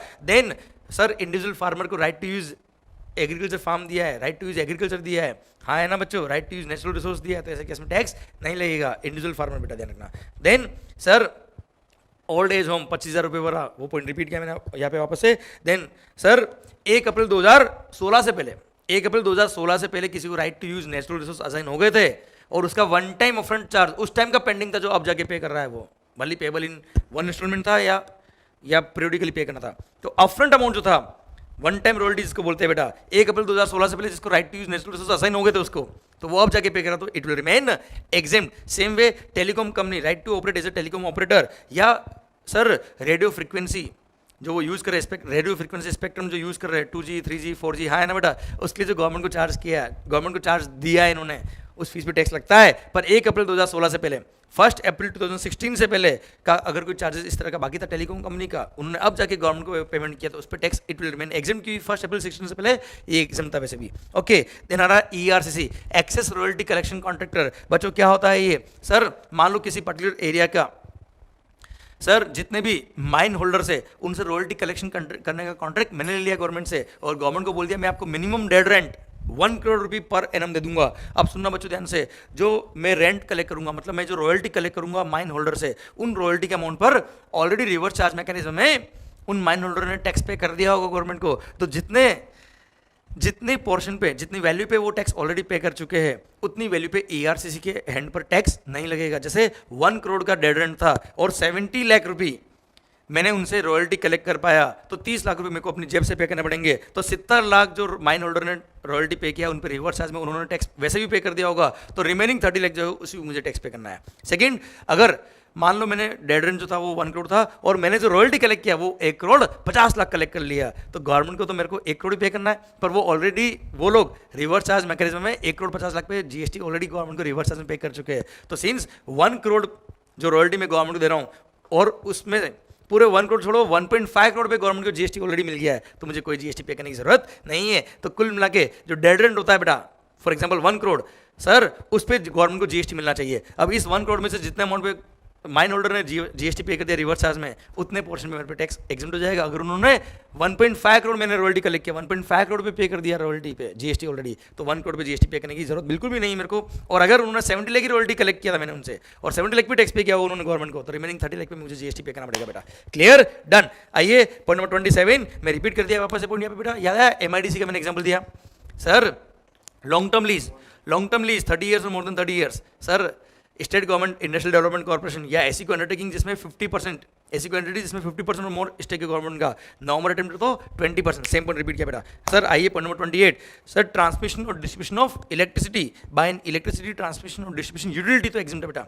Sir electricity transmission bye electricity transmission और डिस्ट्रीब्यूशन यूटिलिटी तो एग्जाम्प्ट है, अदरवाइज टैक्स हो जाएगा बच्चों।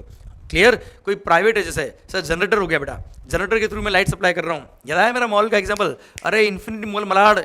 क्लियर, सर वहाँ पे एक मैंने पूरा अपना डीजी रेट लगा रखा है और मैंने उससे लाइट सप्लाई करी इंडिविजुअल शोरूम को, तो टैक्स लग जाएगा बच्चों। अदरवाइज इलेक्ट्रिसिटी ट्रांसमिशन और डिस्ट्रीब्यूशन यूटिलिटी अगर कोई सर्विस देती है तो टैक्स नहीं लगेगा। Same way electricity distribution utilities ने अगर इंफ्रास्ट्रक्चर नेटवर्क डेवलप किया है, कहाँ तक का सर, याद है फार्मर के सर ट्यूबवेल तक का, अरे हाँ है ना, लाइट पहुँचाने के लिए, तो उसके इंफ्रास्ट्रक्चर को डेवलप करने के लिए जो नेटवर्क बिछाया उन्होंने, उसके लिए जो चार्जेस लिया उस पर GST नहीं लगेगा, ये हम ऑलरेडी पढ़ चुके थे आगे बेटा। ओके अच्छा, ध्यान रखना एक सर्कुलर था, वो बोलता है क्या, अगर डिस्कॉम्स मतलब डिस्ट्रीब्यूशन कंपनीज मतलब इलेक्ट्रिसिटी डिस्ट्रीब्यूशन यूटिलिटीज ने इन सर्विसेज के अलावा कोई और सर्विस दी, जैसे डुप्लीकेट बिल इशू किया, कनेक्शन शिफ्ट किया या कोई भी चार्जेस अदर लिए, तो उस पर टैक्स लग जाएगा। केवल डिस्ट्रीब्यूशन ऑफ इलेक्ट्रिसिटी एग्जम्प्ट है और किसान के फार्म पर ट्यूबवेल जो लगी वहां तक के इलेक्ट्रिसिटी नेटवर्क को पहुंचाने तक की चार्जेस पे टैक्स नहीं लगेगा, अदरवाइज टैक्स लग जाएगा बच्चों।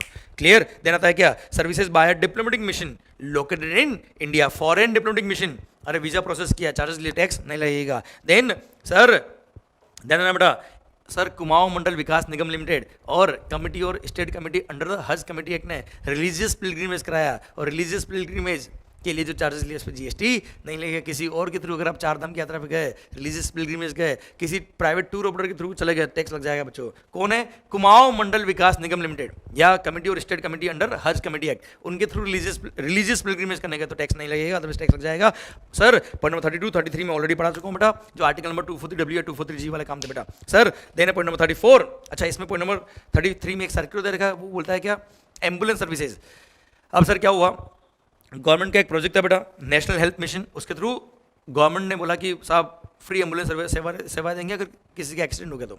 अब एम्बुलेंस इतनी गवर्नमेंट के पास थी नहीं, गवर्नमेंट ने हमको कांटेक्ट किया कि साहब आप पेशेंट को बचा दो हॉस्पिटल में और उसका लिए जो भी चार्ज होगा हमसे लेना। तो ऐसे केस में हमने जो भी सर्विस दी है सर, अगर प्योर लेबर की दी तो वो आर्टिकल नंबर 243W के प्योर लेबर में वैसे भी कवर हो जाएगी, और विथ मटेरियल अगर है तो मटेरियल का पोर्शन वैसे भी 25% से क्रॉस नहीं होता है, इसलिए वो यहाँ पे कवर हो जाएगा, एग्जाम हो जाएगा। और वैसे भी एम्बुलेंस सर्विस तो वैसे भी सर कोई भी पर्सन दे टैक्स एग्जाम होता है सब। आइए पॉइंट नंबर 34 की तरफ, services of leasing of assets, Indian railway को दिया बेटा, servicing of leasing of assets rolling stock asset including wagons, coaches और locos by the Indian railway finance corporation to Indian railways exempt होगा। GST network ने जो government को service दी है tax नहीं लगेगा। अरे जीएसटी नेटवर्क जीएसटीएन भी तो ऑपरेट करने के लिए पैसा चाहिए इसको बेटा। सेंट्रल गवर्नमेंट, स्टेट गवर्नमेंट या यूनियन टेरिटरी से for the implementation of GST जो चार्ज लिया उस पर जीएसटी नहीं लगेगा। देन ऐसा कोई इंश्योरेंस स्कीम जिसका सारा प्रीमियम गवर्नमेंट ने बोन किया, टैक्स नहीं लगेगा। नेक्स्ट पॉइंट क्या, ऐसा कोई ट्रेनिंग प्रोग्राम जिसका सारा खर्चा किसने बोन किया है, गवर्नमेंट ने बोन किया, टैक्स नहीं लगेगा। रिपीट किया पॉइंट बेटा। Then regional connectivity scheme airport, वहाँ गए हो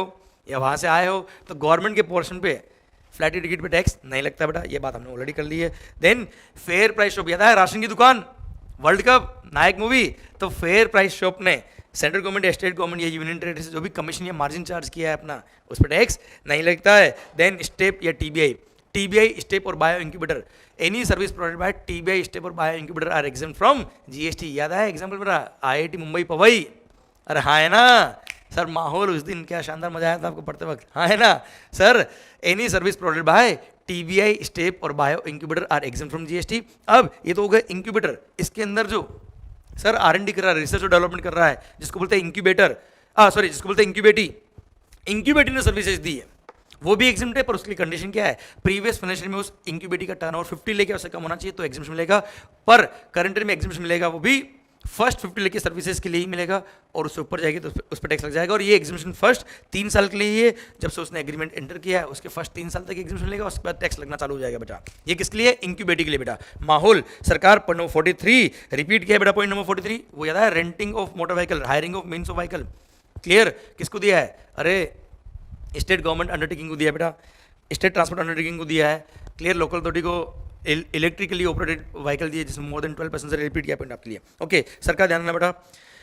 अब एक और सर्कुलर बेटा, क्या सर्कुलर तो नहीं, एक एग्जाम्पल दिया मैंने आपके लिए। सर पुलिस और सिक्योरिटी सर्विसेज, जो पुलिस वाले या सिक्योरिटी एजेंसी सर्विस देते हैं किसको, किसी भी प्राइवेट कंपनी को, तो ऐसे केस में टैक्स लग जाता है बेटा। याद है security services to body corporate के केस में टैक्स लगता है, वो भी रिवर्स चार्ज मैकेनिज्म लगता है। और ये सिक्योरिटी सर्विसेज या पुलिस वालों ने किसी प्राइवेट कंपनी को कोई स्पेशल सर्विस दी, उसके कोई चार्ज लिया तो वो कहीं एग्जाम नहीं बचा, क्लियर डन, क्योंकि वो बिजनेस एंटिटी को सर्विस दिया है। आइए सरकार अगला पॉइंट, अगला इंडस्ट्री बैंकिंग रिलेटेड सर्विसेज। आप चाहे तो बीच में पॉज करके थोड़ा शांत कर सकते हो अपने दिल को, पर हाँ मैं चालू रहूंगा। Sir banking related services, first services provided by RBI are exempt from GST, पर services provided to RBI exempt नहीं है, केवल एक एग्जाम्प्ट है। Services provided by RBI exempt है, सर्विसेज प्रोवाइडेड टू आरबीआई केवल एक एग्जाम्प्ट है। अगर आउट ऑफ इंडिया से आरबीआई ने सर्विसेज लिए in relation to management of foreign exchange reserves, तो बस एक ही सर्विस एग्जाम्प्ट है, बाकी सब टैक्सेबल है बच्चों। ओके सर देन आ रहा है क्या, अगर आपने किसी को लोन, सर अरे interest services by way of extending loans advances deposits in so far as the consideration is represented by way of interest और डिस्काउंट, तो टैक्स नहीं लगेगा बच्चों। भले वो लोन किसने भी दिया हो, किसने भी लिया हो, भले वो बैंक हो या कोई प्राइवेट पर्सन हो, इंटरेस्ट और डिस्काउंट के अमाउंट पे टैक्स नहीं लगता, ब्याज पे टैक्स नहीं लगता बेटा। देन आता है पॉइंट क्या, अगर आपने सर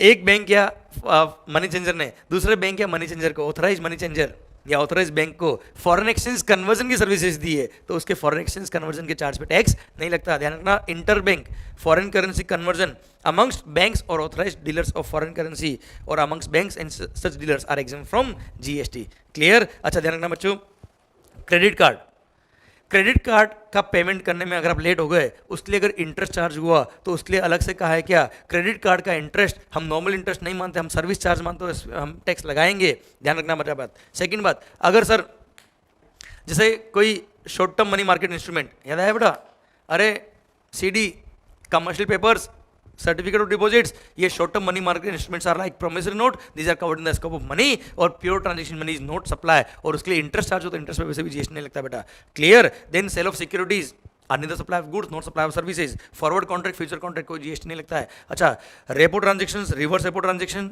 अगेन लैंडिंग बाय और टू आरबीआई बेटा, ये उसके लिए कंसिडरेशन क्या है, इंटरेस्ट पे टैक्स वैसे भी नहीं लगता बच्चों। ओके ध्यान रखना, पिनल इंटरेस्ट अगर बैंक ने चार्ज किया लोन के लिए तो अगेन इस पे भी टैक्स नहीं लगता। पर अगर किसी दुकान वाले ने कोई मोबाइल बेचा है और मोबाइल उसने ईएमआई बेस पे बेचा है, तो उसके लिए जो इंटरेस्ट चार्ज कर रहा है, ये मोबाइल को सेल करने की वैल्यू का पार्ट बन रहा है बेटा, क्योंकि सप्लायर ऑफ गुड्स या सर्विस कोई अगर इंटरेस्ट चार्ज करता है तो वैल्यू का पार्ट बनता है। और उसने अगर टाइम पे ईएमआई नहीं दिया कस्टमर ने और penal interest over and above penal charges charge कर लिए, तो वो भी वैल्यू का पार्ट बन जाएगा, क्योंकि सप्लायर अगर चार्ज करता है कस्टमर से तो हमेशा इंटरेस्ट और लेट पेमेंट फी या पेनल्टी चार्जेस हमेशा वैल्यू का पार्ट बनता है बेटा। पर अगर यहीं पर सप्लायर ने बेचा तो कस्टमर को और कस्टमर ने बजाज फाइनेंस से फाइनेंस करा दिया होता बेटा, अब सप्लायर ने मान लो 40,000 का मोबाइल बेचा और कस्टमर ने बजाज फाइनेंस से फाइनेंस कर दिया। बजाज फाइनेंस ने तो सप्लायर को 40,000 का मोबाइल था, आज क्या 40,000 दे दिए।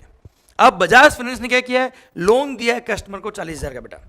अब उसके लिए वो ईएमआई पे करेगा, उस पर इंटरेस्ट पे करेगा, वो तो लोन का इंटरेस्ट हो गया, उस पर टैक्स नहीं लगता बेटा। और उसी में अगर वो पेमेंट करने में लेट हो गया, उसने पहले इंटरेस्ट चार्ज कर लिया, पेनल्टी चार्ज कर लिए, वो भी वैल्यू का पार्ट नहीं बनेगा, उस पर भी एग्जिबिशन मिलेगा, कोई टैक्स पे करने की जरूरत नहीं है। अरे क्लियर पक्का, क्योंकि पेनल इंटरेस्ट भी इंटरेस्ट का ही पार्ट होता है बेटा।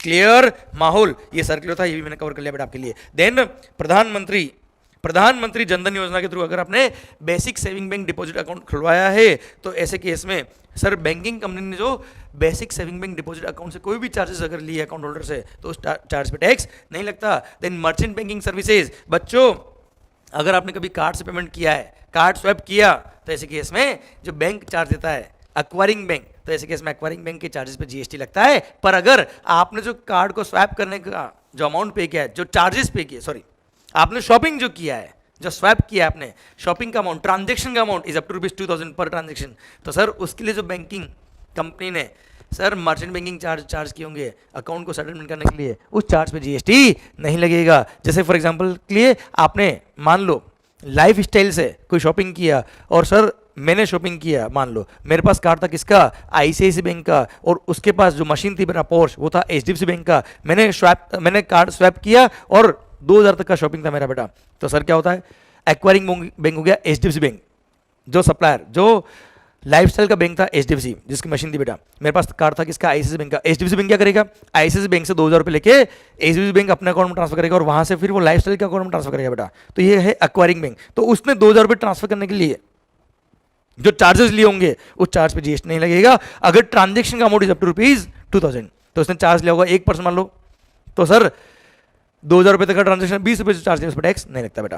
क्लियर। आइए बच्चों next, services by the following person in the respective capacities. First है क्या, बिजनेस फैसिलिटेटर और बिजनेस कॉरेस्पोंडेंट सर्विस दी बैंकिंग कंपनी को इन respect of accounts in its rural area branch, तो रूरल एरिया ब्रांच के रेस्पेक्ट में business facilitator या business correspondent ने जो भी चार्ज लिया होगा बैंकिंग कंपनी से टैक्स नहीं लगेगा। सेम वे बिजनेस फैसिलिटेटर या बिजनेस कॉरेस्पोंडेंट कोई एजेंट अपॉइंट कर दिया अपने अंडर, तो उस इंटरमीडिएट ने अगर सर्विसेज दी किसको, बिजनेस कॉरेस्पोंडेंट को या बिजनेस फैसिलिटेटर को, तो ऐसे केस में अगर वो ब्रांच रूरल एरिया में थी तो रूरल एरिया के रेस्पेक्ट में है तो टैक्स एग्जिम्प्ट है, अर्बन एरिया के रेस्पेक्ट में तो टैक्स लगता है बच्चों। और हाँ ध्यान रखना, अर्बन एरिया के रेस्पेक्ट में अगर है तो बिजनेस फैसिलिटेटर ने जो सर्विस दी बैंक को तो वहां रिवर्स चार्ज लगता है, बिजनेस कॉरेस्पोंडेंट की किसमें रिवर्स चार्ज नहीं है। और बिजनेस कॉरेस्पोंडेंट ने अपने अंडर एक एजेंट अपॉइंट किया तो एजेंट ने जो सर्विसेज दी बिजनेस कॉरेस्पोंडेंट को, वहां पे एजेंट के कमीशन पे रिवर्स चार्ज में बिजनेस कॉरेस्पोंडेंट को टैक्स पे करेगा रिवर्स चार्ज मैकेनिज्म में। सेम वे नेक्स्ट होता है क्या, इंश्योरेंस कंपनी के बिजनेस फैसिलिटेटर और बिजनेस कॉरेस्पोंडेंट, बिजनेस फैसिलिटेटर और बिजनेस कॉरेस्पोंडेंट ने सर्विसेज दी इंश्योरेंस कंपनी को इन रूरल एरिया, तो अगेन उस पर भी जीएसटी नहीं लगता बच्चों। और हाँ एक सर्कुलर आया उसने डिफाइन कर दिया क्या, सर कस्टमर जो होते हैं बिजनेस फैसिलिटेटर या बिजनेस कॉरेस्पोंडेंट कस्टमर से कोई भी फीस नहीं लेंगे, वो सर जो भी काम करेंगे, जो भी सर्विसेज देगा वो बैंक दे रहा है थ्रू बिजनेस फैसिलिटेटर या business correspondent to the customer, और बैंक चार्ज करेगा जिससे कस्टमर से, और बिजनेस फैसिलिटेटर या बिजनेस कॉरेस्पोंडेंट चार्ज करेगा किसे, बैंक से। वो बैंक से जो चार्ज करे उस चार्ज पे टैक्स लगेगा कि नहीं लगेगा उसकी बात हमने करी बेटा। अगर रूरल एरिया में तो टैक्स नहीं लगेगा, अर्बन एरिया में तो टैक्स लग जाएगा बच्चों। सर देने क्या, इंश्योरेंस रिलेटेड सर्विसेज। सर माहौल सुना बच्चों ध्यान से, यहाँ पे कुछ इंश्योरेंस स्कीम्स को प्रमोट करने के लिए गवर्नमेंट ने एग्जिबिशन दिया है, सुनना ध्यान से। Services of general insurance business provided under the following scheme, ध्यान रखना एग्जाम में ये क्लिक करना चाहिए, hut insurance scheme, cattle insurance under Swarna Jayanti Gram Swarozgar Yojana earlier known as integrated rural development programme, scheme for insurance of tribals, Janata personal accident policy and Gramin accident policy, group personal accident policy for self employed women, most respected self employed women. Sir, agricultural pump set and felt well insurance, कुआ खोदा और कुछ भी नहीं निकला, पानी वानी कुछ भी नहीं आया, तो ऐसे केस में इंश्योरेंस कंपनी उसको सर अमाउंट रीइंबर्स करती है, इंश्योरेंस क्लेम देती है उसको, तो उसके लिए जो प्रीमियम दिया उस पर टैक्स नहीं लगता है। Then premium collected on export credit insurance, restructured weather based crop insurance scheme approved by the government of India and implemented by the Ministry of Agriculture. Then Jan Arogya बीमा पॉलिसी, प्रधानमंत्री फसल बीमा योजना, pilot scheme on seed crop insurance, central sector scheme on cattle insurance, universal health insurance scheme, राष्ट्रीय स्वास्थ्य बीमा योजना, coconut palm insurance scheme, प्रधानमंत्री सुरक्षा बीमा योजना, Nirbhaya health insurance scheme implemented by the trust which is constituted under the provisions of National Trust for Welfare of Persons with Autism, Cerebral Palsy, Mental Retardation और Multiple Disabilities Act, और waste Bengal वालों के लिए एक और बांग्ला शस्य बीमा योजना जो सर वेस्ट बंगाल गवर्नमेंट ने दिया है to the farmers specially for kharif season of crop. तो सर इस प्रीमियम के लिए जीएसटी एग्जिम कर दिया, इस इंश्योरेंस में जो भी प्रीमियम आपने पे करा उस पर जीएसटी नहीं लगेगा बेटा। देन अब आ रहा है क्या, लाइफ इंश्योरेंस बिजनेस। बच्चों ध्यान रखना, ये फास्ट रिवीजन बैच है, ध्यान से सुनना, बी कॉन्सेंट्रेटेड बेटा। एक बार अपने पास बुक रखना, पॉज करते करते सुनते रहना और उसके बाद एकदम बन जाएगी आपकी फास्ट, एकदम माहौल एकदम जबरदस्त होना चाहिए। Sir services of life insurance business provided under the following scheme. First क्या है, जनरल बीमा योजना, देन आम Aadmi Bima Yojana, life micro insurance product as approved by IRDA having maximum amount of life insurance coverage of ₹2 lakh. Life insurance coverage 2 lakh का होना चाहिए बेटा, मतलब प्रीमियम तो बहुत कम होगा बेटा इसका, तो प्रीमियम के अमाउंट पे जीएसटी नहीं लगता बेटा। देन वरिष्ठ पेंशन बीमा योजना, प्रधानमंत्री जीवन ज्योति बीमा योजना, प्रधानमंत्री जनधन योजना, प्रधानमंत्री वया वंदन योजना। देन आ रहा है क्या सर, ऐसा कोई इंश्योरेंस स्कीम जिसका सारा प्रीमियम किसने पे किया है, सेंट्रल गवर्नमेंट, स्टेट गवर्नमेंट या यूनियन टेरिटरी ने। देन ये सारी स्कीम जो मैंने आपको ऊपर बोली अभी, सारे जितने पॉइंट बोले उन सबका री इंश्योरेंस अगर किसने किया है तो वो भी एग्जिम्ट हो जाएगा। देन आता है क्या, अटल पेंशन योजना के थ्रू अगर आपने कोई कॉन्ट्रीब्यूशन दिया तो टैक्स नहीं लगेगा, या एनी कोई pension scheme which run by state government, any pension scheme of state government में कोई भी कलेक्शन या कॉन्ट्रीब्यूशन या टैक्स नहीं लगेगा। Then services of life insurance business provided by way of annuity under the national pension system regulated by the Pension Fund Regulatory and Development Authority of India under the Pension Fund Regulatory and Development Authority Act. Sir कुल मिला के life insurance business provide किया है by way of annuity under the national pension system. Okay, then army, navy और air force वालों के लिए life insurance business provided और agreed to provided by the army, naval and air force group insurance fund. Then आ रहा है life insurance same way, किसके लिए, naval group insurance fund to the coast guard, again tax नहीं लगेगा। Then आ रहा है क्या, central armed police forces. Sir देखो आर्मी, नेवी और एयरफोर्स कवर हो गया ऊपर बेटा, then coast guard next point में कवर हो गए। देन अब आ गए क्या, सेंट्रल आर्म्ड पुलिस फोर्सेज भी इसमें आ गई बेटा। Sir services of life insurance provided और agreed to be provided by the central armed police forces group insurance fund to their members under the group insurance scheme of the concerned central armed police forces. Okay, then आ रहा है क्या, सारे तीनों point repeat किए। ESIC का amount contribute किया, exempt है। IRDO को पैसा दिया, एग्जिम्ट है। एंड देन बिजनेस फैसिलिटेटर और बिजनेस कॉरेस्पोंडेंट ने इंश्योरेंस कंपनी को रूरल एरिया में सर्विस दी, टैक्स एग्जिम्ट रहेगा बेटा। क्लियर, ये इंडस्ट्री स्पेसिफिक सारे पॉइंट खत्म होता है। अब आइए जो पॉइंट बच गए वो मैंने मिसलेनियस सर्विसेज में डाल दिए, और सर एक एक पॉइंट पढ़ाता हूं मैं आपको, दिल थाम के सुनेगा। सबसे पहला point, services of transfer of going concern as a whole और an independent part thereof. तो ऐसे केस में sir supply of going concern भी सर्विस के स्कोप में आता है बेटा, क्योंकि anything other than goods is service, और इसलिए वो टैक्सबिलिटी के स्कोप में आ रहा था, यहाँ इसको कवर करके एग्जाम कर दिया, बोल दिया नहीं चाहिए टैक्स हमें बेटा। देन आता है क्या, लॉयर की सर्विसेज या आर्बिट्रल ट्रिब्यूनल की सर्विसेज। सुना बच्चों ध्यान से, all the services provided by arbitral tribunal या advocate, firm of advocate, senior advocate, कोई भी advocate, all the services provided by advocate, firm of advocate या आर्बिट्रल ट्रिब्यूनल, इन्होंने सर्विस दी किसको, any person other than business entity, exempt. इन्होंने service दी किसको, बिजनेस एंटिटी को जिसका प्रीवियस फाइनेंशियल में aggregate turnover threshold limit for registration से ज्यादा था तो ही टैक्स लगेगा, अदरवाइज टैक्स एग्जिम्ट हो जाएगा बेटा। क्लियर, तो सर कुल मिला के क्या हो गया बेटा, बिजनेस एंटिटी के अलावा किसी को भी सर्विस दी, एग्जिम्ट। बिजनेस एंटिटी को सर्विस दी जिसका turnover up to the threshold limit था प्रीवियस फाइनेंशियल में, थ्रेशोल्ड लिमिट फॉर रजिस्ट्रेशन, तो अगेन एग्जिम्ट। तो कुल मिला के बचा गया बेटा, लॉयर हो सर, फर्म ऑफ एडवोकेट हो या आर्बिट्रल ट्रिब्यूनल हो, इन्होंने सर्विस दी किसको, बिजनेस एंटिटी को जिसका प्रीवियस फाइनेंशियल में aggregate turnover threshold limit for registration से ज्यादा था तो ही टैक्स लगेगा, और खास बात वो भी रिवर्स चार्ज मैकेनिज्म लगेगा, और recipient that is business entity shall be liable to pay GST to the government directly. Clear, एक और बात बेटा, अगर इन्होंने लॉयर हो, आर्बिट्रल ट्रिब्यूनल हो, सीनियर एडवोकेट हो या फॉर्म ऑफ एडवोकेट हो, इन्होंने सर्विस दी किसको, central government, state government, union territory, local authority, governmental authority या गवर्नमेंट एंटिटी। अब इनका टर्नओवर भले 20 लाख से ऊपर हो, 50 लाख से ऊपर हो तो भी टैक्स नहीं लगेगा। एडवोकेट की सर्विस के केस में रिवर्स चार्ज पे करने की जरूरत नहीं, इनको कोई टैक्स पे करने की जरूरत नहीं गवर्नमेंट को बेटा। और अब आप बोलेंगे सर सीनियर एडवोकेट के लिए कुछ अलग पॉइंट था, अरे हाँ है, अभी भी है बेटा। अब ध्यान रखना बच्चा, सर नॉर्मल एडवोकेट की बात करूं मैं आपसे, advocate, form of advocate other than senior advocate. अब ये पॉइंट एक्स्ट्रा है बेटा, क्लियर? किसके लिए एक्स्ट्रा बेटा? एडवोकेट और फॉर्म ऑफ एडवोकेट के लिए। ये पॉइंट आर्बिट्रल ट्रिब्यूनल के लिए नहीं है और सीनियर एडवोकेट के लिए भी नहीं है। अब सर एडवोकेट और फॉर्म ऑफ एडवोकेट ने सर्विस दी किसको? अदर एडवोकेट या फॉर्म ऑफ एडवोकेट को। अब सर अदर एडवोकेट या फॉर्म ऑफ एडवोकेट का टर्नओवर अगर 20 लाख से ऊपर हुआ प्रीवियस ईयर का, तो अगेन टैक्स लग जाएगा ना रिवर्स चार्ज में, इसलिए यहाँ पे टैक्स क्या कर दिया? एग्जिम कर दिया। क्लियर? पर अगर सर्विस दी किसने? सीनियर एडवोकेट ने या आर्बिट्रल ट्रिब्यूनल ने, किसको?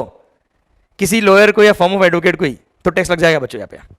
क्लियर? जिसका टर्नओवर 20 लाख से ऊपर था तो।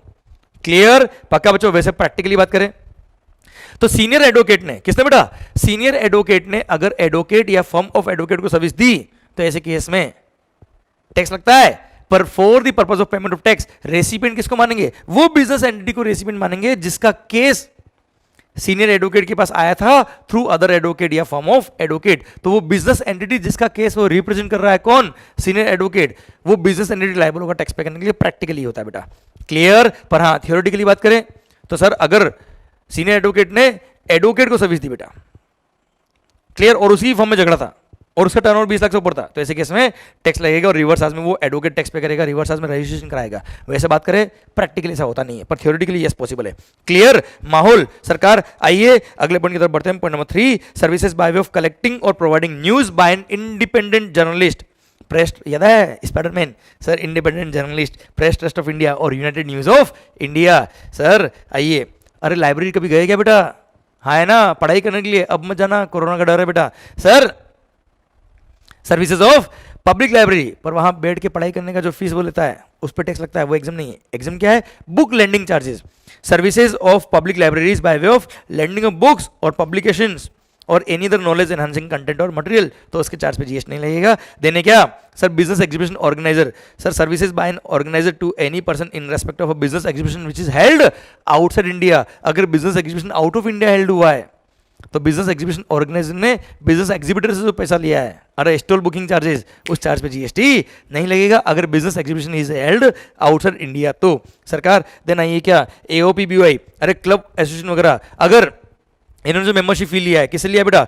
ट्रेड यूनियन से लिया है, टैक्स एग्जेम्प्ट बेटा। अच्छा, किसी भी एओपीबीवाई ने अपने मेंबर से ऐसे किसी काम के लिए पैसा लिया है, कॉन्ट्रीब्यूशन लिया है जो ऑलरेडी एग्जाम था, ऐसा कोई service which is already exam from GST, उसके लिए कोई कॉन्ट्रीब्यूशन या सर मेंबरशिप लिया तो जीएसटी एग्जाम रहेगा। जैसे मेडिकल कैंप करवाया, अब डॉक्टर ने सर्विस दी, वो वैसे भी एग्जाम थी बेटा। अब डॉक्टर ने सर्विस दी क्लब को, क्लब ने पैसा लिया किससे? मेंबर से, तो एक तरह से क्लब ने सर्विस दी मेंबर को बेटा। तो डॉक्टर की सर्विस एग्जाम थी, इसलिए क्लब की जो सर्विस थी वो भी क्या हो जाएगी? एग्जाम हो जाएगी। Although club health care institution नहीं आता बेटा, क्लिनिकल एस्टेब्लिशमेंट नहीं है, फिर भी इस पॉइंट की वजह से एग्जाम हो जाएगा बेटा। ओके सर, फिर आता है क्या? अगर हाउसिंग सोसाइटी बेटा, रेसिडेंट वेलफेयर एसोसिएशन, अरे गोकुलधाम हाउसिंग सोसाइटी, अगर per member per month membership fee is up to ₹7500 तो टैक्स नहीं लगेगा। पर 7500 से ऊपर जैसे 9000 रुपये, तो पूरे 9000 टैक्स लग जाएगा बच्चों। क्लियर? समझे मेरी बात? अच्छा, एज अ प्योर एजेंट अगर कोई चार्ज लिया तो वो तो वैल्यू का पार्ट वैसे भी नहीं बनता बेटा। अच्छा, मेरे 2 फ्लैट है मान लो किसी सोसाइटी में मेरे 2 फ्लैट है, दोनों को 2 अलग अलग फ्लैट माना जाएगा, 2 अलग मेंबर माना जाएगा, तो 7500 पर मेंबर मानते बेटा इसके अंदर। क्लियर? अच्छा, अगर सोसाइटी का टर्नओवर 20 लाख या उससे कम है बेटा, तो 20 लाख या उससे कम है तो they are anyways not liable to get themselves registered. अब जब रजिस्टर्ड के लिए लायबल ही नहीं है तो मेंबरशिप वाली कितनी चली जाए, टैक्स पे करने की जरूरत नहीं है। क्लियर? पक्का? अच्छा, अगर सोसाइटी जो मेंबर से पैसा लेगी उस पर टैक्स लग रहा है, तो सोसाइटी ने जो कॉमन सर्विसेज ली, अरे इनवर्ड सप्लाई पे टैक्स पे किया, आउटवर्ड पे टैक्स लग रहा है, तो आईटीसी मिल जाएगा बेटा। क्लियर? ठीक साहब। देन आ रहा है क्या? कोई पॉइंट नंबर 7, कोई भी क्लब, हिंदुस्तान का कोई भी एसोसिएशन, कोई भी क्लब, कोई भी नॉन प्रॉफिट एंटिटी जहां जो, सुनना बच्चा, पॉइंट नंबर 7 जो किसके लिए बनी हुई है? वेलफेयर ऑफ द इंडस्ट्रियल और एग्रीकल्चरल लेबर और फार्मर। अरे किसान या इंडस्ट्रियल लेबर या फार्मर के लिए जो क्लब बना हुआ है, एओपी बनी हुई, उन्होंने जो भी मेंबरशिप फी लिया उस पर टैक्स नहीं लगेगा। हमारी ही मांगे पूरी करो माहौल सरकार। और सेकंड आता है क्या? कोई भी क्लब देश का जिसमें per annum per member membership fee up to ₹1000 है, 1000 रुपये पर एनम मेंबरशिप फी अगर है, तो कोई भी क्लब हो सब पे टैक्स एग्जाम कर दिया है। क्लियर? आइए सरकार नेक्स्ट पॉइंट की तरफ बढ़ते हैं हम सर। सर पॉइंट नंबर 8 पे आ गए अब हम इंपोर्ट ऑफ सर्विसेज के रिगार्डिंग है बेटा। Services received from a provider of service located in non taxable territory, non taxable territory वाले से सर्विसेज रिसीव करी इंडिया में किसने? Central government, state government, union territory, local authority और गवर्नमेंटल अथॉरिटी या फिर किसी इंडिविजुअल ने सर्विसेज रिसीव करी है for any purpose in relation to any purpose other than commerce, industry और एनी अदर बिजनेस और प्रोफेशन, तो टैक्स एग्जम्प्ट रहेगा। मतलब सर किसी इंडिविजुअल, गवर्नमेंट या इन्होंने सर्विसेज इंपोर्ट करी बिजनेस पर्पस के लिए तो टैक्स लग जाएगा रिवर्स चार्ज में। पर अगर बिजनेस के अलावा किसी और पर्पस के लिए सर्विसेज इंपोर्ट करी है पर्सनल यूज के लिए, जैसे आपने सर अपना बंगलो डिजाइन किया, बंगलो पर्सनल यूज के लिए बेटा, और उसके लिए इंटीरियर डेकोरेटर इटली से अपॉइंट करी, तो इटली वाले ने जो चार्ज किया इंटीरियर डेकोरेशन के लिए उस पर टैक्स नहीं लगेगा। पर अगर आपने ऑफिस बनवाया तो सर इंटीरियर डेकोरेटर ने जो चार्ज किया उस पर टैक्स लग जाएगा। सेम वे गवर्नमेंट के लिए पॉइंट है। सेम वे अगर किसी चैरिटेबल इंस्टीट्यूशन ने आउट ऑफ इंडिया से किसी पर्सन से सर्विस ली है to provide the charitable activities, तो अगेन उसके चार्ज पे जीएसटी नहीं लगेगा। जैसे रूरल एरिया के बुड्ढों का स्किल डेवलपमेंट करने के लिए अगर आउट ऑफ इंडिया से किसी पर्सन की सर्विस ली इन्होंने तो टैक्स नहीं लगेगा बेटा। Clear sir? जो भी मैं बोलता हूँ मजाक मस्ती की बोलता हूँ, बाकी रेस्पेक्ट पूरा करना चाहिए बेटा अपने को। सर देने क्या नॉन टैक्सेबल टेरिटरी वाले से, नॉन टैक्सेबल टेरिटरी वाले को किसी पर्सन ने सर्विस दी तो टैक्स नहीं लगेगा। जैसे जापान वाले को का कोई प्लांट था जो इंडिया में बना था, हिंदुस्तान में बना था, वो प्लांट बनाया किसने? अमेरिका वाले ने। तो नॉन टैक्सेबल टेरिटरी वाले के लिए नॉन टैक्सेबल टेरिटरी वाले ने सर्विस दी तो अगेन टैक्स नहीं लगेगा बच्चों। पर हाँ सर अगर शिपिंग कंपनी थी बेटा, ये transport of goods by vessel from out of India up to the custom station of clearance in India अगर है तो उस ट्रांसपोर्ट चार्ज पे भले सप्लायर भी आउट ऑफ इंडिया का था, रेसिपिएंट भी आउट ऑफ इंडिया का था, तो भी टैक्स लगेगा और इंपोर्टर टैक्स पे करेगा रिवर्स चार्ज मैकेनिज्म में। और हाँ जो मैंने बताया आपको ऊपर वाले 2 पॉइंट कि इंडिविजुअल या गवर्नमेंट वगैरह ने सर्विस इंपोर्ट करी है या चैरिटेबल इंस्टीट्यूशन ने सर्विस इंपोर्ट करी है पर्सनल पर्पस के लिए तो टैक्स एग्जम्प्ट होता है। पर उसका एक एक्सेप्शन है क्या? OIDR सर्विस, ऑनलाइन इंफॉर्मेशन और डेटाबेस एक्सेस और रिट्रीवल सर्विसेज, अगर इंडिया में किसने भी इंपोर्ट कर ली टैक्स लग जाएगा बेटा, भले बिजनेस के लिए हो या नॉन बिजनेस के लिए हो। और अगर रेसिडेंट जीएसटी में रजिस्टर्ड है तो वो टैक्स पे करेगा रिवर्स चार्ज मैकेनिज्म में, और अगर रेसिडेंट जीएसटी में रजिस्टर्ड नहीं तो वो सप्लायर और सर्विस जो आउट ऑफ इंडिया वेबसाइट वो टैक्स पे करेगा रिवर्स चार्ज मैकेनिज्म में। सर आइए अगला पॉइंट। सर अरे मल्टी सर्विस SEZ जो है ना गुजरात में, gift city Gujarat, sir Gandhinagar gift city, सुना बच्चों, उसके लिए एग्जामिशन दिया बेटा। Sir services by an intermediary, मैं एक इंटरमीडियरी वहाँ पे जो फाइनेंशियल सर्विस देता हूँ बेटा मैं। अब सर सुनना, मेरे क्लाइंट आउट ऑफ इंडिया है, अब भले ही मेरे क्लाइंट आउट ऑफ इंडिया है पर मैं सिंस इंडिया में हूँ, और इंटरमीडिएट के केस में प्लेस सप्लाई क्या होता है? सप्लायर का लोकेशन, मतलब इंटरमीडिएट का लोकेशन टैक्स लग जाएगा। पर टू प्रमोट इट गवर्नमेंट ने यहाँ एग्जाम कर दिया और बोल दिया क्या? Services by an intermediate of financial services located in multi services SEZ with IFSC status to a customer located outside India for international financial services in currencies other than in rupee, तो sir ऐसे case में tax नहीं लगेगा। Then point number 11, सरकार ध्यान देना बेटा, मेरा एक ब्रांच इंडिया में है और एक ब्रांच आउट ऑफ इंडिया है, तो मेरे आउट ऑफ इंडिया वाले एस्टेब्लिशमेंट को अगर मैंने इंडिया के एस्टेब्लिशमेंट से सर्विस दी है तो ध्यान है वो एक्सपोर्ट ऑफ सर्विस में कवर नहीं होता बेटा। पर सर एक्सपोर्ट के बेनिफिट मत दो पर कम से कम उस पर टैक्स तो मत लगाओ, तो गवर्नमेंट ने यहाँ पे लिख दिया क्या? उस पर टैक्स एग्जम्प्ट है। देन आता है क्या? Import of services by United Nations और specified international organization for their official use, clear, तो ऐसे केस में टैक्स नहीं लगेगा। सर ध्यान देना, क्योंकि डोमेस्टिक सर्विस अगर ये लेते हैं तो इनवर्ट सप्लाई पे टैक्स पे करते हैं, उसका फिर रिफंड ले लेते हैं, पर यहाँ पे इंपोर्ट ऑफ सर्विस में रिवर्स चार्ज में टैक्स पे करो फिर उसका रिफंड लो, क्या फायदा? डायरेक्ट एग्जाम कर दिया। सेम पॉइंट किसके लिए? फॉरेन डिप्लोमेटिक मिशन और काउंसिल पोस्ट इन इंडिया और डिप्लोमेटिक एजेंट और career council post in India. Sir इन्होंने कोई सर्विस इंपोर्ट करी, भले उनके ऑफिशियल यूज के लिए हो या पर्सनल या प्राइवेट या फैमिली मेंबर्स के यूज के लिए हो, तो भी टैक्स एग्जम्प्ट रहेगा, टैक्स पे करने की जरूरत नहीं है। बस इनको concerned sir ministry of external affairs से क्या करना पड़ेगा? एक सर्टिफिकेट लेना पड़ेगा कि हाँ साहब ये सर्विसेज इनके लिए एलिजिबल है, ये पर्सन एलिजिबल है इन एग्जामिशन के लिए बेटा। माहौल, और जिस दिन से इनका एग्जामिशन विड्रॉ हो जाएगा सर्टिफिकेट इनको सर डिपार्टमेंट को इंटीमेट करना पड़ेगा, हमारा एग्जामिशन विड्रॉ हो गया बेटा, और उस दिन से विड्रॉ हो जाएगा exemption. I repeat sir, foreign diplomatic mission या करियर काउंसिल पोस्ट इन्होंने सर्विसेज इंपोर्ट करी, भले उनके फैमिली मेंबर्स के लिए यूज करी या प्राइवेट यूज के लिए इंपोर्ट करी या ऑफिशियल यूज के लिए इंपोर्ट करी, टैक्स एग्जम्प्ट है। बस सर ध्यान देना, protocol division of ministry of external affair से इनको एक सर्टिफिकेट लेके आना पड़ेगा इसके रिगार्डिंग बेटा, और जिस दिन से वो सर्टिफिकेट विड्रॉ हो जाएगा उस दिन से ये एग्जामिशन भी विड्रॉ हो जाएगा। Sir last point of mega exemption notification 12 of 2017,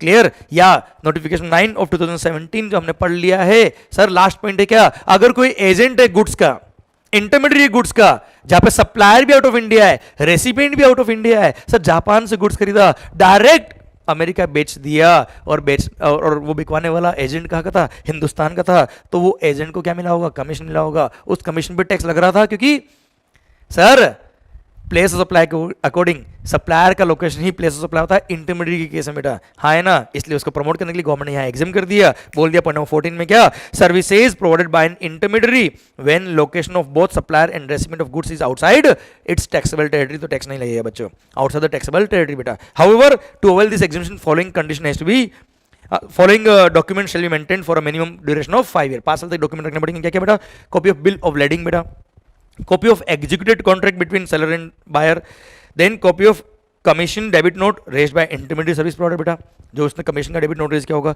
copy of certificate of origin, अरे हाँ है ना, कहाँ से गुड्स ओरिजिन हुआ है बेटा, then declaration letter from intermediate service provider in the taxable territory on the company letter head confirming कि ये जो कमीशन आया है ये इस पर्टिकुलर ट्रांजेक्शन के लिए आया बेटा, हाँ है ना, जहाँ पे दोनों सप्लायर और रेसिपिएंट आउट ऑफ इंडिया के बच्चों। इसी के साथ भारत माता की जय, और ये सारे पॉइंट खत्म होते हैं अब। और सर कुछ अदर एग्जामिनेशन भी थे जो अदर नोटिफिकेशन के थ्रू थे, मैं भी यहाँ साथ में बोल रहा हूँ बेटा आपके लिए, मेरे ख्याल से सारे पॉइंट समझ में आया बेटा आपको। वैसे मैंने आपको यहाँ पे कोशिश किया कि जितना जल्दी हो पाए उतना जल्दी बोल पाऊँ, सो दैट आप एग्जाम टाइम पे इनको फास्ट क्विक रिवाइज कर पाए। देखो these points are, these lectures are for revision, not for rereading. Vision clear होना चाहिए तो रिवीजन फास्ट होता है बच्चों। और हाँ, मेगा एग्जाम्स जो हमने पढ़ी सर, इसके एंट्री नंबर याद करने की जरूरत नहीं है सर, एंट्री नंबर याद ना हो पाएगा, अननेसेसरी टाइम वेस्ट मत करिएगा। आइए, सरकार अदर एग्जामिनेशन दे रखा है, पॉइंट नंबर 1 अभी काम का नहीं, क्योंकि सेक्शन 9(4) कुछ स्पेसिफाइड कैटेगरी ऑफ पर्सन के लिए ये जो बिल्डर है बेटा, तो ये पॉइंट नंबर 1 काम का नहीं। पॉइंट नंबर 2, कोई भी सर्विस अगर इंपोर्ट करी, किसने, यूनिट ऑफ एसईजेड और डेवलपर ऑफ एसईजेड ने, तो टैक्स एग्जाम रहेगा। यूनिट ऑफ एसईजेड और डेवलपर ऑफ एसईजेड ने कोई भी सर्विस अगर इंपोर्ट करी तो टैक्स एग्जाम रहेगा, क्योंकि डोमेस्टिक मार्केट से परचेस करते हैं तो एनीवे जीरो रेट सप्लाई होता है, हाँ है ना, टैक्स नहीं लगता। तो अगेन इंपोर्ट किया तो भी टैक्स माफ कर दिया बेटा। देन अगर आपने कोई भी गुड्स इंपोर्ट किया है, कस्टम के अंदर जाना हो, तो अगर आपने किसी गुड्स को इंपोर्ट करने के लिए अगर उस गुड्स का रॉयल्टी या लाइसेंस फी भी पे किया along with the consideration for that goods, तो रॉयल्टी या लाइसेंस फी को भी वैल्यू का पार्ट बनाता है कस्टम के पर्पस के लिए, और उस पर कस्टम लगता है, और कस्टम के साथ एनीवेज आईजीएसटी वाला लग रहा है बेटा। तो अलग से, सिंस इंपोर्ट ऑफ सर्विस हो गया ना बेटा, रॉयल्टी या लाइसेंस फी पे किया तो अलग से उस पर आईजीएसटी डबल वाला नहीं लग जाए, इसलिए यहाँ पे एग्जाम्पशन दे दिया और बोल दिया क्या, अगर रॉयल्टी या लाइसेंस फी आपकी value of goods for the purpose of custom valuation में अगर इंक्लूड हो रहा है, तो उस रॉयल्टी या licence fee for import of goods के केस में आईजीएसटी एक्ट का अलग से आईजीएसटी नहीं लगेगा। कस्टम में जो इंपोर्ट ऑफ गुड्स होता है उस पर कस्टम लगता है, और साथ में IGST under section 37 of the custom tariff act लग जाएगा, बस वो लगा दो अलग से, इस एक्ट में अलग से यहाँ पे आईजीएसटी मत लगाइए बेटा। देन पॉइंट नंबर 4, सर मैं एक एक्सपोर्टर ऑफ गुड्स हूँ, ट्रेडिंग करता हूँ बेटा। सर एक्सपोर्टर क्या करता है बेटा, आपसे गुड्स परचेज करता हूँ, डायरेक्ट आपके से पोर्ट ले जाता हूँ बेटा, याद है 0.1% पे काम हो जाएगा बेटा। सुनना बच्चों ध्यान से, सर मेरे को बोल दिया कि अगर मैं चाहूँ तो कंसेशन रेट पे गुड्स परचेज कर सकता हूं, पर कंडीशन क्या है, आपके यहाँ से परचेज करूंगा, डायरेक्ट पोर्ट ले जाऊंगा और वहां से एक्सपोर्ट होना चाहिए बेटा विद इन 90 डेज। तो मैं चाहूं तो 0.05% प्लस 0.05% सीजीएसटी प्लस एसजीएसटी, और आईजीएसटी अगर है तो इंटरस्टेट परचेज किया तो 0.1% टैक्स पे करूँ, मस्त हो जाएगा बेटा काम। उसके लिए प्रोसीजर क्या दिया, सुनना ध्यान से सर। पहली बात तो सप्लायर, मैंने मान लो गुजरात से माल खरीदा, मैं मुंबई में हूँ, और मुंबई पोर्ट से डायरेक्ट क्या होता है, एक्सपोर्ट। गुजरात से मुंबई मैंने गुड्स परचेज किया, तो गुजरात का सप्लायर और मैं दोनों क्या होना चाहिए, जीएसटी में रजिस्टर्ड होना चाहिए। Second thing, tax invoice issue करेगा। थर्ड थिंग, मेरे को गुड्स परचेज करना है तो परचेज करने से पहले परचेज ऑर्डर में इशू करूंगा, उसका एक कॉपी उस गुजरात के ज्यूरिसडिक्शनल जीएसटी ऑफिसर को भी दी जाएगी और सप्लायर को भी दी जाएगी बेटा। प्लस मैं जो गुड्स परचेज कर रहा है ये कम्युनिटी एक्सचेंज बोर्ड या एक्सपोर्ट प्रमोशन काउंसिल से रजिस्टर्ड होना चाहिए बेटा। अब मैं जब परचेज करूंगा सर, वो मेरे बिल पे क्या लगाएगा, केवल 0.1% आईजीएसटी लगाएगा, और अगर मेरे स्टेट में होता तो 0.05% सीजीएसटी, 0.05% एसजीएसटी, क्लियर, वो बिल पे लगाएगा। और उसका जो टैक्स इनवॉइस नंबर है प्लस उसका जो जीएसटी नंबर सप्लायर का, वो मैं जब एक्सपोर्ट करूंगा तो बिल ऑफ एक्सपोर्ट या शिपिंग बिल फाइल करूंगा बेटा मैं, उसमें उसका जीएसटी नंबर सप्लायर का प्लस उसका इनवॉइस नंबर भी रेफर करूंगा बेटा उसके अंदर में। प्लस ये जो गुड्स मैंने उसे परचेज किया है ये वहां से परचेज करूंगा, डायरेक्ट पोर्ट ले जाऊंगा, एयरपोर्ट ले जाऊंगा, इनलैंड कंटेनर डिपो ले जाऊंगा, या कंटेनर स्टेशन जैसे क्या होने वाला है, एक्सपोर्ट होने वाला है, या लैंड कस्टम स्टेशन बेटा, क्लियर। या फिर मैं चाहूं तो इसको एक रजिस्टर्ड वेयरहाउस में भी लेके आ सकता हूं बेटा, और अगर रजिस्टर्ड वेयरहाउस में लाया हूं तो वहां लाके फिर वहां से डायरेक्ट मेरे को एक्सपोर्ट ही करना है बेटा, डायरेक्ट पोर्ट ले जाना, अपने यहाँ नहीं ले जाना बेटा। और हाँ, अगर मैं वेयरहाउस में लेके आया हूं और मेरे को वहां पे कुछ गुड्स एग्रीगेट करनी है, एग्रीगेट मतलब जैसे मेरे को कोई कॉम्बो बनाना बेटा। फॉर एग्जाम्पल मैंने आपसे मार्कर खरीदा, आपसे पेन खरीदा, आपसे रबर खरीदा, आपसे स्केल खरीदा, क्लियर, और इन सबको परचेज करके मैं एक कॉम्बो बनाता हूं और कॉम्बो बना के बेचता हूं तो एक्सपोर्ट करता हूं, चलेगा बेटा, कोई दिक्कत नहीं है। पर ऐसे केस में अगर मैं एग्रीगेट करके फिर एक्सपोर्ट करता हूं, तो जब गुड्स वेयर हाउस में आएगा इंडिविजुअल गुड्स, तब वेयर हाउस कीपर से मैं एक एक्नॉलेजमेंट लूंगा कि सब इतना गुड्स आया है। प्लस जब परचेज बिल पे गुड्स जब आएगा, परचेज बिल पे मैं काउंटर साइन करूंगा कि मेरे को गुड्स रिसीव हो गया है। अब इसका रिसीट का एक कॉपी मेरे को सप्लायर को, और एक्नॉलेजमेंट का copy, acknowledgement from warehouse operator, और मेरा रिसीट हुआ है उसका मैंने जो एक्नॉलेजमेंट दिया है उसका कॉपी सप्लायर को भी दूंगा और उसके ज्यूरिसडिक्शनल जीएसटी ऑफिसर को भी दूंगा बेटा कि गुड्स मेरे को रिसीव हो गया। अब उसका कॉम्बो बना के मैं एक्सपोर्ट करूंगा बेटा। अब सर जब मैं एक्सपोर्ट करूंगा तो वहां से वेयर हाउस से डायरेक्ट पोर्ट ले आऊंगा और वहां से एक्सपोर्ट, और ये जो एक्सपोर्ट है जिस दिन से मेरा परचेज इन्वॉइस था उसके 90 डेज के अंदर एक्सपोर्ट हो जाना चाहिए। अगर 90 डेज में एक्सपोर्ट नहीं हुआ तो वो सप्लायर जो है उसकी बैंड बच गई बेटा, और ये एग्जीबिशन विड्रॉ हो जाएगा और डिफरेंस अमाउंट ऑफ टैक्स उसको पे करना पड़ जाएगा बेटा। और एक बात और ध्यान देना बेटा, जब मैं एक्सपोर्ट करूंगा तब शिपिंग बिल में तो उसका जीएसटी नंबर और टैक्स इनवॉइस नंबर मैंने लिखा है। प्लस जब वो वेसल या एयरक्राफ्ट इंडिया से बाहर जाता है तब वो क्या करता है, एक्सपोर्ट जनरल मैनिफेस्ट या एक्सपोर्ट रिपोर्ट फाइल करता है बेटा। वो एक्सपोर्ट जनरल मैनिफेस्ट या एक्सपोर्ट रिपोर्ट का कॉपी में लूंगा और उसमें उन गुड्स का नाम लिखा होना चाहिए बेटा, और वो एविडेंस मैं गवर्नमेंट को उसके सप्लायर के जीएसटी ऑफिसर को दूंगा और सप्लायर को भी एक एविडेंस का कॉपी दूंगा बेटा, सो दैट ये एविडेंस हो जाएगी सर गुड्स सही में इंडिया से बाहर गया है। ये पूरा प्रोसेस खत्म होता है। अब तो ऐसे केस में 0.1% टैक्स पे करना है केवल बेटा। हाँ है ना बच्चों, इररेस्पेक्टिव रेट ऑफ टैक्स। पर हाँ ये एग्जिबिशन तभी मिलेगा जब ये सारी कंडीशन पूरी होती तो, और अगर ये कंडीशन पूरी नहीं करी, 90 डेज में मैंने एक्सपोर्ट नहीं किया, तो ऐसे केस में एग्जीबिशन विड्रॉ हो जाएगा और सप्लायर को टैक्स पे करना पड़ जाएगा, बैंड बजाएंगे सर उसके।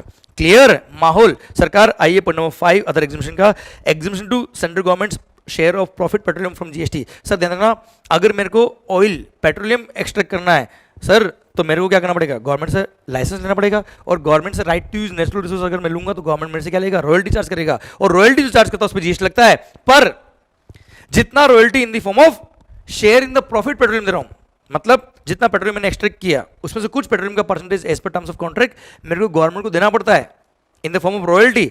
तो जितना रॉयल्टी में पे कर रहा हूं in the form of petroleum, उसको बोलते हैं प्रॉफिट पेट्रोलियम, उस पेट्रोलियम के पोर्शन वाले अमाउंट पर जीएसटी एग्जाम कर दिया। मतलब रॉयल्टी तो मान लो फॉर एग्जांपल फिगर में अगर डाल दे 10 करोड़, 10 करोड़ में से 4 करोड़ पोर्शन हो गया किसका, पेट्रोलियम जो मैं दे रहा हूं गवर्नमेंट को बेटा, प्रॉफिट पेट्रोलियम जिसको बोलते हैं, तो 4 करोड़ के अमाउंट पे जीएसटी एग्जाम हो गया, 6 करोड़ पे टैक्स पे करना पड़ेगा। एंड लास्ट पॉइंट जो सर्कुलर है केवल एक, Asian development bank and international finance corporation, sir इनके अलग से एक्ट बने हुए हैं। एशियन डेवलपमेंट बैंक 1966 बना हुआ है और international finance corporation act 1950 act बना हुआ है। यहां पे लिखा है, किसी भी एक्ट में कुछ भी लिखा कोई कंसर्न नहीं है, जो भी सर्विसेज इंटरनेशनल फाइनेंस कॉर्पोरेशन या एशियन डेवलपमेंट बैंक ने दी है इन सारी सर्विस पे टैक्स नहीं लगेगा। पर हाँ ध्यान रखना, ये एग्जीबिशन जो है वो केवल, ये जो एक्ट है ये केवल services by Asian development bank या इंटरनेशनल फाइनेंस कॉर्पोरेशन के लिए, इनकी कोई और एंटिटी बनी हुई है या इनके बिहाफ पे कोई और काम कर रहा है, उस एंटिटी ने कोई सर्विस दी तो अगर वो टैक्सेबल तो टैक्स लग जाएगा बेटा। क्लियर, इंटरनेशनल फाइनेंस कॉर्पोरेशन या एशियन डेवलपमेंट बैंक इन्होंने खुद ने सर्विस दी तो टैक्स नहीं लगता है, किसी और ने दी तो टैक्स लग जाएगा बेटा। भारत माता की जय। और जितने भी एग्जामिनेशन ने पढ़ा है, सीजीएसटी हो, एसजीएसटी हो या आईजीएसटी हो, सबसे एग्जाम्प्ट है। और इसी के साथ चैप्टर नंबर 9 पूरा खत्म होता है। अब मेगा एग्जीबिशन लिस्ट, सारे एग्जीबिशन खत्म होते हैं। अब बच्चों मैंने जब लेक्चर पढ़ाया था आपको तब मैंने एक बात कही थी आपसे कि प्लीज कोशिश करना कि इन सारे पॉइंट को मगअप नहीं करे बेटा, आप हर इंडिविजुअल पॉइंट को आपको समझना है। एग्जाम में ये नहीं आएगा write down 50 point of mega exhibition if any, 50 mark की क्वेश्चन ले खत्म, ऐसा नहीं आएगा। एग्जाम में क्वेश्चन आएंगे कि बताओ ये ट्रांजेक्शन टैक्स है या नहीं बेटा, और आपको वहां क्लिक होना चाहिए कि हाँ ये एग्जाम है टैक्स वाले, एग्जाम है टैक्स वाले बेटा। क्लियर, तो आपको ये पूरा लिस्ट मगअप करने की जरूरत नहीं है, जिस तरह से अभी मैंने बोला उस तरह से आपको याद करने की जरूरत नहीं है, पर आपको हर इंडिविजुअल पॉइंट क्लिक करना चाहिए। इसलिए 2-3 बार रिवीजन लेक्चर देखोगे तो आपको क्लिक हो जाएगा। इसी के साथ भारत माता की जय। पढ़ते रहिए क्योंकि पढ़ना बहुत जरूरी है, क्योंकि पढ़ेगा इंडिया तभी तो बढ़ेगा India. Thank you so much, all the best, stay safe, stay healthy, stay happy, love you all, thank you so much. Bharat माता की जय। Thank you sir.